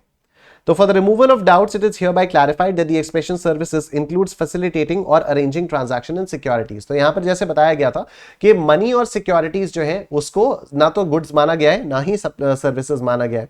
तो अगर मैं ग्रो से या जीरोधा से या अपस्टॉक से शेयर्स वगैरह खरीदता हूं, तो क्या उस पर जीएसटी नहीं लगता? जीएसटी नहीं लगता। शेयर के अमाउंट के ऊपर जीएसटी नहीं लगेगा, लेकिन हाँ, शेयर के खरीदने के ऊपर ये लोग ब्रोकरेज चार्ज करते हैं ना, तो ब्रोकरेज में ये लोग कर क्या रहे हैं? क्यों ये लोग ब्रोकरेज चार्ज कर रहे हैं? Because they are facilitating me to make this transaction in securities. और इस फैसिलिटेटिंग के लिए ये लोग जो है जो सर्विस चार्जेस लेते हैं, जिसको ब्रोकरेज बोलते हैं, उस ब्रोकरेज के ऊपर जीएसटी लगता है, ठीक। बस बाकी ये सारी चीजें मैं आपको बता चुका हूं, इसमें कोई प्रॉब्लम वाली बात नहीं है। हाँ, ये सारी चीजें मैं आपको बता चुका हूं, इसको आप लोग अपने आप से पढ़ सकते हो, इसमें कुछ भी नया नहीं है।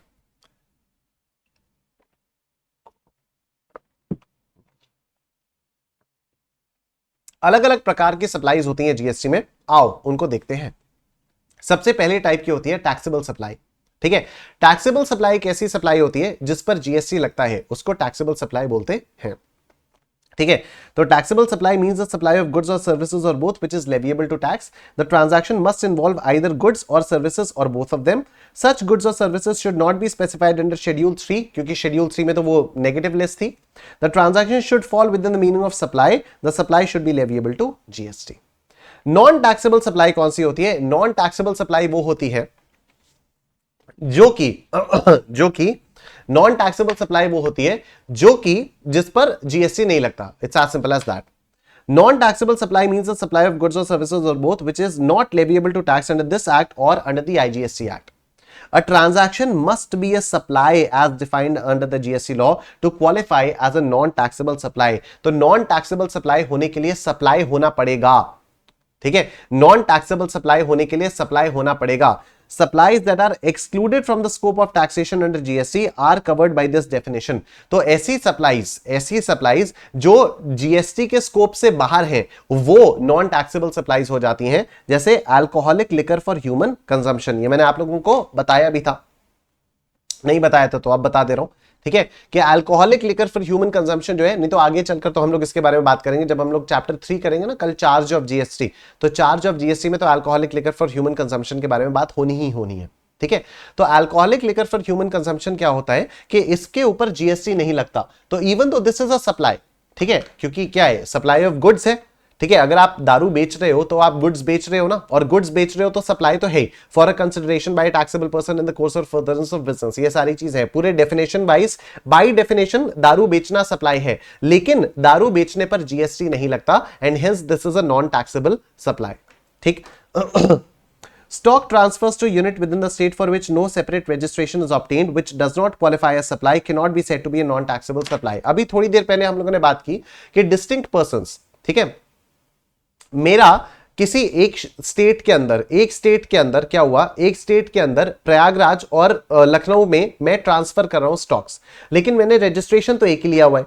अब अगर मैंने एक ही रजिस्ट्रेशन लिया हुआ है तो प्रयागराज से लखनऊ अगर मैं अपना स्टॉक ट्रांसफर कर रहा हूं विदाउट कंसिडरेशन, तो क्या ये सप्लाई होगा? नहीं, ये सप्लाई नहीं होगा, ठीक है, ये सप्लाई नहीं होगा. क्यों? क्योंकि डिस्टिंक्ट पर्संस नहीं हुए ना. सप्लाई तो डिस्टिंक्ट पर्संस के बीच में ही होगा, राइट. तो अगर उत्तर प्रदेश के अंदर मैंने एक ही रजिस्ट्रेशन लिया हुआ है, तो प्रयागराज से लखनऊ वाली ब्रांच में अगर मैं विदाउट कंसिडरेशन कुछ गुड्स ट्रांसफर करता हूं तो इसको सप्लाई नहीं माना जाएगा. और अगर इसको सप्लाई नहीं माना जाएगा तो इसको नॉन टैक्सेबल सप्लाई नहीं बोलेंगे। नॉन टैक्सेबल सप्लाई बोलने के लिए किसी भी चीज का सप्लाई होना अनिवार्य है। ट्रांजैक्शन स्पेसिफाइड कहां गया? Transactions specified in Schedule 3, which are neither treated as supply of goods nor a supply of services, cannot be said to be non-taxable supplies. अब बताओ, जो transactions Schedule 3 में mentioned है, जैसे sale of land and building है, funeral, burial, crematorium, mortuary वगैरह है, इनको ना तो supply of goods बोला जा रहा है, ना तो supply of services बोला जा रहा है। तो क्या इनको supply बोला जा रहा है? नहीं। अगर इनको supply ही नहीं बोला जा रहा है तो ये taxable या non-taxable supplies कैसे हो सकती हैं? तो इसको भी non-taxable supply हम नहीं बोलेंगे। Supplies that enjoy the benefit of wholly exempted from taxes, nil-rated supplies and zero-rated supplies are also not covered under the ambit of non-taxable supplies. तो कुछ supplies ऐसी होती हैं कुछ supplies ऐसी होती हैं जो exempt होती हैं, ठीक है, जिन पर सरकार एक exemption notification के जरिए बताती है कि इन supplies पर GST नहीं लगेगा, तो उनको exempt supplies बोलते हैं। कुछ supplies ऐसी होती हैं जिन पर nil rate लिखा हुआ होता है, जो GST का रेट कार्ड होता है उस पर लिखा रहता है nil, और कुछ जीरो रेटेड सप्लाईज होती हैं। अब ये नील रेटेड और जीरो रेटेड में क्या फर्क है इसके बारे में हम लोग बात करेंगे, ठीक है। तो ये जो है ये सप्लाई की डेफिनेशन में है, ये सप्लाई की डेफिनेशन में है, लेकिन क्या हो गया, ये इन पर जीएसटी लगेगा, बस क्या है कि अभी ये एग्जेम्प्ट है या फिर इन पे नील रेट लग रहा है या जीरो रेटेड सप्लाईज है, तो इनको हम नॉन टैक्सेबल सप्लाईज नहीं बोलेंगे। इनको हम नॉन टैक्सेबल सप्लाईज नहीं बोलेंगे, क्योंकि हो सकता है आगे चलकर कभी सरकार इन पर से एग्जेम्पशन नोटिफिकेशन हटा दे। जो alcoholic liquor for human consumption है वो तो जीएसटी लॉ के ही स्कोप से बाहर आ गई, ठीक है। जो alcoholic liquor for human consumption है वो तो जीएसटी के लॉ के स्कोप से ही बाहर आ गई, और इसीलिए उसको हम नॉन टैक्सेबल सप्लाई बोल रहे हैं कि भाई तुम सप्लाई हो लेकिन तुम पर कभी भी जीएसटी नहीं लगेगा, तुम नॉन टैक्सेबल सप्लाई हो। जो शेड्यूल 3 वाली एक्टिविटीज है वो सप्लाई ही नहीं है, तो उनको हम नॉन टैक्सेबल सप्लाई नहीं बोल सकते। जो ये एग्जेम्प्ट सप्लाईज है या नील रेटेड सप्लाईज है या जीरो रेटेड सप्लाईज है, इन पर जीएसटी लग सकता है, किसी आगे फ्यूचर वाली डेट में लगेगा, तो इनको आज हम नॉन टैक्सेबल सप्लाईज नहीं बोल सकते हैं। नील रेटेड सप्लाईज कौन सी होती हैं? नील रेटेड सप्लाईज वो होती हैं जिनको जीएसटी के रेट टैरिफ के सामने, जिनके सामने नील रेट लिखा रहता है या 0% का रेट लिखा हुआ रहता है।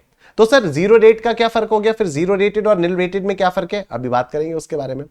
बहरहाल नील रेटेड सप्लाई का मतलब आपको समझ में आया, जीएसटी का टैरिफ होता है, ठीक है, जहां पर लिखा रहता है कि इस वाली सप्लाई के लिए इतना % जीएसटी, इस वाली सप्लाई के लिए इतना % जीएसटी। तो जिस सप्लाई के आगे जीएसटी का रेट 0% मेंशन्ड है उसको नील रेटेड सप्लाई बोल दिया जाता है, ठीक है। एग्जेम्प्ट सप्लाईज कौन सी होती हैं? एग्जेम्प्ट सप्लाईज वो सप्लाईज होती हैं जिन पे या तो नील रेट का टैक्स लगता है या तो वो किसी नोटिफिकेशन के थ्रू एग्जेम्प्ट होती हैं, या फिर वो जीरो रेटेड सप्लाईज होती हैं। तो एग्जेम्प्ट सप्लाईज के अंदर तीन चीजें आती हैं। Supplies taxable at nil rate of tax, जो अभी थोड़ी देर पहले हमने देखा। Supplies that are wholly exempted from CGST और IGST by way of notification, जो हम लोग चैप्टर एग्जेम्पशंस फ्रॉम जीएसटी में पढ़ेंगे। और तीसरा नॉन टैक्सेबल सप्लाईज, तो जो नॉन टैक्सेबल सप्लाईज है such as alcoholic liquor for human consumption, वो भी एग्जेम्प्ट सप्लाई के अंदर आ जाता है। तो एग्जेम्प्ट सप्लाई का स्कोप बहुत बड़ा है, ठीक है। देखो नॉन टैक्सेबल सप्लाई का जो स्कोप है वो जरा सा है, वो सिर्फ alcoholic liquor for human consumption के बारे में बात करती है और किसी चीज के बारे में बात नहीं करती है।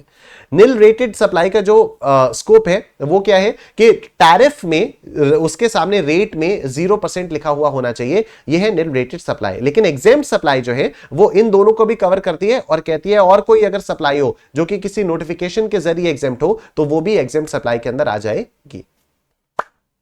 जीरो रेटेड सप्लाई क्या होती है? तो देखो इस कॉन्सेप्ट को जरा अच्छे से समझना, इस कॉन्सेप्ट को जरा अच्छे से समझना। मैं अगर कोई भी सामान खरीदता हूं तो उस पर मैं जीएसटी पे करता हूं, और फिर मैं इस सामान को जब आगे बेच देता हूं तो मैं अपने कस्टमर से जीएसटी कलेक्ट करता हूं। अपने कस्टमर से जो जीएसटी में कलेक्ट करता हूं वो मैं सरकार को पे करता हूं, उसमें से जो जीएसटी मैंने ऑलरेडी पे किया हुआ था मैं माइनस करता हूं, ठीक है। जो जीएसटी मैंने पे किया था मैं माइनस करता हूं, मतलब मैं इनपुट्स पर टैक्स का क्रेडिट लेता हूं, and hence this is known as input tax credit. कल भी हमने बात की थी। मान लो कोई ऐसी सप्लाई है जो कि एग्जेम्प्ट है, जिस पर जीएसटी लगता ही नहीं है। मैंने सामान खरीदा मैंने सामान खरीदा और मैंने जीएसटी पे किया, ठीक है। अब इस सामान को यूज करके मैंने कोई दूसरा सामान बनाया, लेकिन इस सामान को जब मैं बेच रहा हूं तो इस पर जीएसटी नहीं लग रहा है क्योंकि इस पर जीएसटी एग्जेम्प्ट है। अगर इस पर जीएसटी एग्जेम्प्ट है तो क्या मैं अपने कस्टमर से जीएसटी कलेक्ट कर पाऊंगा? नहीं। अगर मैं जीएसटी कलेक्ट नहीं कर पाऊंगा तो क्या मैंने जो जीएसटी पे किया है उसका इनपुट टैक्स का क्रेडिट ले पाऊंगा? नहीं। ठीक है, पहले तो ले रहा था कि कस्टमर से जीएसटी कलेक्ट किया, सरकार को पे किया, पे करते समय इनपुट टैक्स का मैंने क्रेडिट ले लिया। ठीक है, अब ऐसे में क्या हो जा रहा है, ऐसे में अगर कोई सप्लाई एग्जेम्प्ट है तो ठीक है भाई, मैं आगे बेच रहा हूं, मैं कस्टमर से जीएसटी नहीं कलेक्ट कर सकता। लेकिन पंगा क्या हो गया कि इस सामान को बनाने के लिए जो भी मैंने रॉ मटेरियल्स वगैरह खरीदे थे उस पर तो मैं जीएसटी पे कर चुका था, उसका मुझे आईटीसी नहीं मिलेगा, तो मेरी अल्टीमेटली तो मेरी कॉस्ट बढ़ गई। And the entire chain is not truly zero rated या नील रेटेड। ठीक है, the entire chain is truly not exempt ना। ठीक है, कैसे आप कह सकते हो कि पूरा जीएसटी इस पे एग्जेम्प्ट है, क्योंकि मैंने खरीदते समय तो जीएसटी पे किया था, उसका मेरे को इनपुट टैक्स क्रेडिट ही नहीं मिल रहा है। ठीक है, तो इस कॉन्सेप्ट को थोड़ा सा ठीक करने के लिए जीरो रेटेड सप्लाई का कॉन्सेप्ट आया। जीरो रेटेड सप्लाईज में यहां पर बोला गया कि अगर आप गुड्स का एक्सपोर्ट कर रहे हो, गुड्स या सर्विसेज का एक्सपोर्ट कर रहे हो, या फिर आप स्पेशल इकोनॉमिक जोन डेवलपर को या स्पेशल इकोनॉमिक जोन यूनिट को अपने गुड्स या सर्विसेज या बोथ सप्लाई कर रहे हो। ठीक है, दो चीजों के लिए ये है, बस सिर्फ दो चीजों के लिए कि अगर आप अपने गुड्स या सर्विसेज को एक्सपोर्ट कर रहे हो, या दूसरी चीज अगर आप अपने गुड्स या सर्विसेज को किसी स्पेशल इकोनॉमिक जोन डेवलपर या स्पेशल इकोनॉमिक जोन यूनिट को सप्लाई कर रहे हो, तो इनपुट करते समय जो भी आपने जीएसटी पे किया था और उस जीएसटी को हम आपको वापस दे देंगे। ठीक है, इनपुट खरीदते समय जो आपने जीएसटी पे किया था उस जीएसटी को हम आपको वापस दे देंगे। ठीक है, तो hence the entire chain becomes zero rated, entire chain becomes GST free. Right, तो जीरो रेटेड का कॉन्सेप्ट आया ही इसलिए था। तो what is the difference between nil rated and zero rated? Nil rated में तो सिंपली जीएसटी के टैरिफ के सामने, उस एक्टिविटी के सामने 0% लिखा हुआ है। लेकिन जीरो रेटेड क्या है? जीरो रेटेड पूरी की पूरी चेन को जीएसटी फ्री बना देती है, क्योंकि इनपुट करते समय, खरीदते समय जो मैंने जीएसटी पे किया, ये जीएसटी जो है अब रिवर्स हो जाता है, ये जीएसटी मेरे को वापस मिल जाता है। तो ट्रू सेंस में जो गुड्स एंड सर्विसेज है वो जीरो रेटेड हो जाते हैं। राइट, बाकी आप लोग इसको पढ़ सकते हो। इनवर्ड सप्लाई, इनवर्ड सप्लाई क्या होता है? देखो, इनवर्ड सप्लाई का जो स्कोप है ना वो बहुत बड़ा है। इनवर्ड सप्लाई का जो स्कोप है वो एक्चुअली बहुत बड़ा है, क्योंकि इनवर्ड सप्लाई होती है in relation to a person, person कोई भी हो सकता है, not in relation to a taxable person, किसी भी पर्सन। ठीक है, अगर आप एक चिप्स का पैकेट भी खरीद रहे हो तो that is an inward supply. ठीक है, because even though you not a taxable person, but फिर भी आप अगर एक चिप्स का पैकेट भी खरीद रहे हो तो that is an inward supply. तो inward supply in relation to a person shall mean receipt of goods और सर्विसेज और both, whether by purchase, acquisition or any other means with or without consideration. Note that the definition of inward supply doesn't use the word supply but uses the word receipt and therefore has a larger scope. ये देख रहे हो, receipt of goods or services or both. Also note that the definition doesn't mention taxable person but uses the word person and therefore all kinds of persons are covered, whether registered or unregistered taxable persons or persons not liable to tax. ठीक है, फिर outward supply आ जाती है। Outward supply exactly वही है जो अभी तक हम लोग पढ़ रहे हैं। सप्लाई का मतलब एक तो टैक्सेबल पर्सन के बारे में बात हो रही है एंड यहां पर वर्ड यूज किया गया सप्लाई। तो outward supply in relation to a taxable person means supply of goods और सर्विसेज और both, whether by sale, transfer, barter, exchange, licence, rental, lease, disposal, made or agreed to be made by such person in the course of furtherance of business. Please note here that the definition has used the word supply. Therefore, for a transaction or activity to qualify as an outward supply, it must first be a supply in terms of GST law. Unlike inward supplies, which could merely be receipts not amounting to supply. तो inward supply जो है वो कोई भी चीज अगर आपको मिली तो that is an inward supply. लेकिन outward supply अगर आप बोल रहे हो तो उसके लिए supply का होना जरूरी है। supply है तभी outward supply है, नहीं तो नहीं है। Also note that the definition has specifically used the word taxable person. Therefore, only a taxable person can provide outward supplies. ठीक है? It should be noted that the phrase outward supply can be applied to a supply only when it is made in the course or furtherance of business. For example, if a business asset is put to personal use, even though it is deemed to be a supply as per para 1 of schedule 1, it cannot be said to be an outward supply as it is not made in the course or furtherance of business. ठीक है, उसके बाद last concept हमारे पास आता है composite and mixed supplies का। तो कई बार आप मल्टीपल चीजों को एक साथ सप्लाई कर देते हो and hence the concept of composite and mixed supplies have come into force. ठीक है, जैसे जब आप होटल का रूम बुक करते हो तो उसमें ब्रेकफास्ट कॉम्प्लीमेंट्री होता है, तो जो ब्रेकफास्ट वाली सर्विस होती है वो होटल के रूम के साथ कॉम्प्लीमेंट्री होके आ जाती है। तो यहां पर दो सर्विसेज बंडल होकर आपको मिल रही हैं, एक तो रेंटिंग ऑफ इमूवेबल प्रॉपर्टी और दूसरा रेस्टोरेंट सर्विसेज। ठीक है। लेकिन क्योंकि ये नेचुरली बंडल्ड है, यूजुअली मार्केट में इस तरह का ट्रेंड है, तो इन दोनों सर्विसेज के बंडलिंग को कॉम्पोजिट सप्लाई कहा जाता है। ठीक है। लेकिन अगर मैं एक गिफ्ट हैम्पर बनाऊं और उसके अंदर में चॉकलेट, टूथपेस्ट, कंघा, पेस्ट्री सब कुछ मिलाकर दे दूं, तो ये आइटम्स जो है इंडिविजुअली सेलेबल थे और मार्केट में कोई ऐसा ट्रेंड नहीं है कि आपको ये मिलाकर ही बेचना होगा, बिना मिलाए ये काम नहीं बिक सकता, ऐसा कोई जरूरी नहीं है। तो ऐसी सप्लाईज को मिक्स्ड सप्लाई बोला जाता है। ठीक है। तो कॉम्पोजिट सप्लाई में क्या हो गया? कॉम्पोजिट सप्लाई में आपने दो या दो से ज्यादा चीजों की सप्लाई की जो कि नेचुरली बंडल्ड है, और मिक्स सप्लाई में क्या हुआ? आपने दो या दो से ज्यादा चीजों की सप्लाई की जो कि आर्टिफिशियली बंडल्ड है। ठीक है। फर्क क्या हो गया? फर्क ये हो गया कि कई बार आप अलग अलग रेट वाली चीजों को मिलाकर देते हो, तो अगर वो चीजें नेचुरली बंडल्ड है तब तो पूरे के पूरी सप्लाई पर वो जीएसटी का रेट लगेगा जो कि प्रिंसिपल सप्लाई का रेट था। फॉर एग्जाम्पल, जब आप होटल रूम बुक करते हो विद ब्रेकफास्ट, तो ब्रेकफास्ट अगर उसमें कॉम्प्लीमेंट्री है तो हो सकता है रूम रेंटिंग के लिए 18% का जीएसटी लगे और ब्रेकफास्ट के लिए 5% का जीएसटी लगे। ठीक है। हो सकता है रूम रेंटिंग वाली सर्विसेज पर 18% का जीएसटी लगे लेकिन ब्रेकफास्ट पर 5% का जीएसटी लगे। लेकिन क्योंकि breakfast is a complimentary service या एक ancillary service naturally bundled with the service of renting of removable property, तो ब्रेकफास्ट पर भी 18% का जीएसटी लग जाएगा। ठीक है। तो जो प्रिंसिपल सप्लाई का जीएसटी का रेट है वही आपका एंसिलरी सप्लाई का भी जीएसटी का रेट हो जाएगा। मिक्स्ड सप्लाई में क्या होता है? मिक्स्ड सप्लाई में पूरे की पूरी वैल्यू पर हाईएस्ट रेट ऑफ जीएसटी लगता है। ठीक है।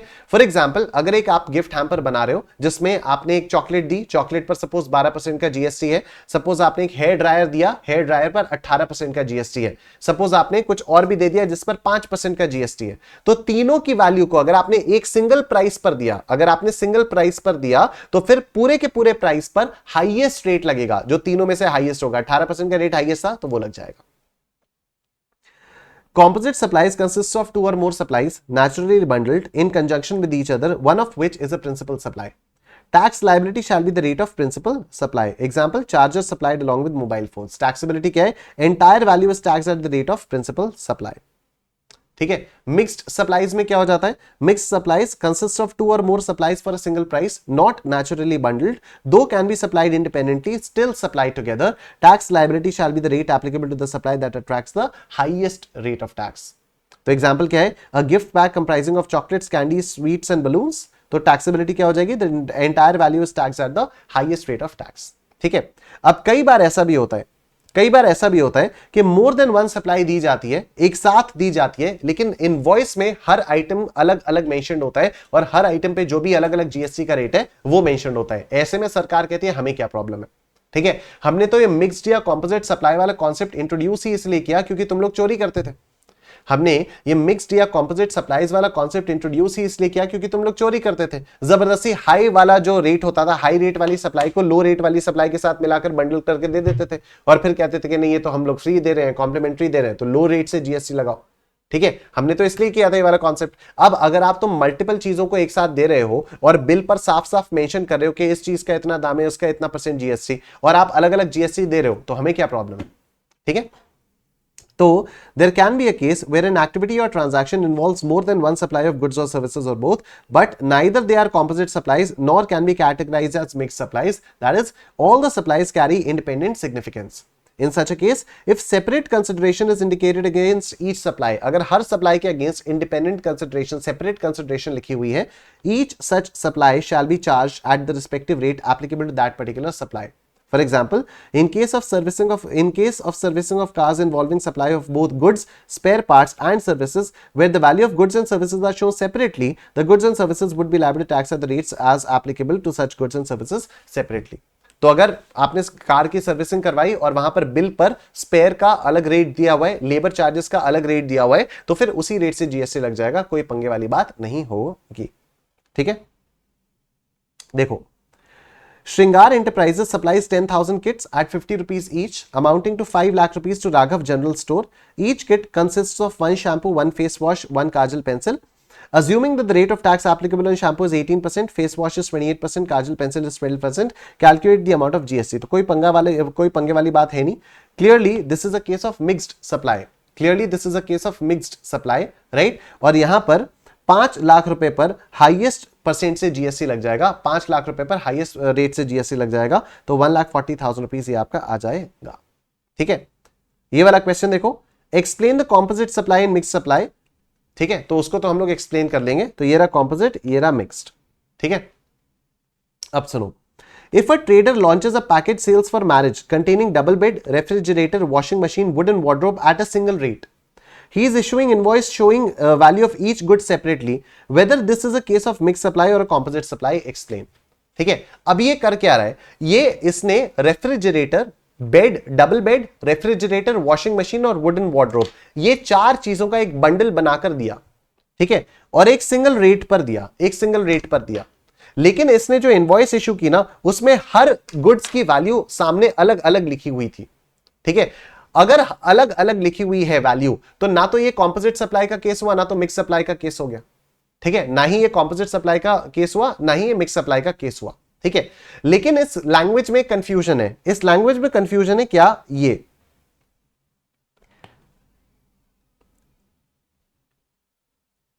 if a trader launches a package sales for marriage containing double bed, refrigerator, washing machine, wooden wardrobe at a single rate, अब ये सिंगल रेट का यहां पर कंफ्यूजन है। रेट मतलब क्या, रेट ऑफ जीएसटी, या रेट मतलब प्राइस, किस सिंगल प्राइस पर। भाई ये चारों चीजें ले जाओ, एक फिक्स प्राइस है। ठीक है भाई, ये चारों चीजें ले जाओ, एक फिक्स प्राइस है। अगर फिक्स प्राइस है तब भी, अगर इनवॉइस पर ये अलग अलग चीजें दिखा रहे हैं तब तो कोई पंगा नहीं है, लेकिन अगर सेम रेट पर है तब तो पंगा है। अगर सेम रेट पर है तब तो पंगा है। तो इसके लिए, क्योंकि लैंग्वेज कंफ्यूजिंग है, तो यहां पर साफ साफ दिया हुआ है। देखो पहले कैसे दिया हुआ है, items such as double bed, refrigerator, washing machine and wooden wardrobe are not naturally bundled, and also invoice for supply shows separate values for each item, that is package is not supplied for a single price। ठीक है, therefore supply of such items as package will neither constitute a composite supply nor a mixed supply, thus various items of the package will be treated as being supplied individually। ठीक है, लेकिन क्योंकि ये single rate वाला पंगा है, तो इसके लिए यहां पर सजेस्टेड आंसर्स में ये नोट दिया हुआ था। क्या दिया हुआ था देखो, the question specifies that various items are supplied at a single rate, the single rate expression is construed as single rate of tax in the above answer, further the single rate may also be construed as a single price as given in the below mentioned answer। ठीक है, तो अभी हमने single rate of tax मानकर ये वाला answer दिया कि भाई इंडिविजुअल है, कोई पंगा नहीं है। लेकिन अगर आप सिंगल रेट को सिंगल प्राइस मानते तो आपका आंसर क्या हो जाता, बदल जाता। Items such as double bed, refrigerator, washing machines and wooden wardrobe are not naturally bundled. Therefore, supply of such items as a package will not constitute a composite supply. Further, single price has been charged for the package. Consequently, supply of such items as a package will be treated as mixed supply. ठीक है, तो इसको mixed supply मानकर taxable किया जाएगा। And with this हम लोगों ने बहुत ही शॉर्ट स्पैन में पूरा का पूरा सप्लाई कवर कर लिया है। मैं आपको फिर बता रहा हूं, जो यहां पर हमने कितने क्वेश्चंस किए, यहां पर हमने 5 क्वेश्चंस किए हैं। मेरी बुक में टोटल 96 क्वेश्चंस है। ठीक है, मेरी बुक में टोटल 96 क्वेश्चंस है। और जो लोगों को दिक्कत आती है ना, कई सारे लोग कहते हैं सर जीएसटी में कैसे करें रिवाइज कैसे करें, तो क्वेश्चंस के थ्रू रिवाइज करना is the best way. Questions के थ्रू रिवाइज करना इज द बेस्ट वे। तो 96 क्वेश्चंस आपको सिर्फ सप्लाई में मिलेंगे। आप देखोगे अगर आप क्वेश्चंस के थ्रू रिवाइज करते हो, आपकी एफिशिएंसी कितनी ज्यादा बढ़ती है। तो वंस अगेन मैं आपको बता रहा हूं, मेरी इनकम टैक्स की और जीएसटी दोनों की बुक्स आ चुकी हैं। ठीक है, आपको ये दोनों बुक्स मेरी वेबसाइट पर मिल जाएंगी, आप वहां से परचेज कर सकते हो। www.kumarnishant.com is the name of the website. Thank you so much everyone. मैं एक बार फिर से बता देता हूं, आज रात 12 बजे तक हमारी वेबसाइट एकाग्रता.co.in पर चल रहा है 50% डिस्काउंट फॉर मे 2024। तो अगर कोई भी स्टूडेंट मे 24 का यहां पर अभी तक ये वाला सेशन देख रहा है, तो आप 50% डिस्काउंट अवेल कर सकते हो आज रात 12 बजे तक, if you apply for any subscription for May 24। ठीक है, चाहे आपको इंडिविजुअल कोर्स लेना हो, चाहे आपको कॉम्बो लेना हो, बोथ ग्रुप्स का कॉम्बो 27,000 रुपीज में मिल रहा है, and that is the best deal. That is really the best deal. ठीक है, thank you so much everyone, take care, अपना ध्यान रखिए। कल मिलते हैं रात को 9 बजे। कल हम लोग कॉम्पोजिशन लेवी और चार्ज ऑफ जीएसटी, पहले हम लोग चार्ज ऑफ जीएसटी करेंगे, फिर हम कॉम्पोजिशन लेवी करेंगे। Thank you, take care, bye bye.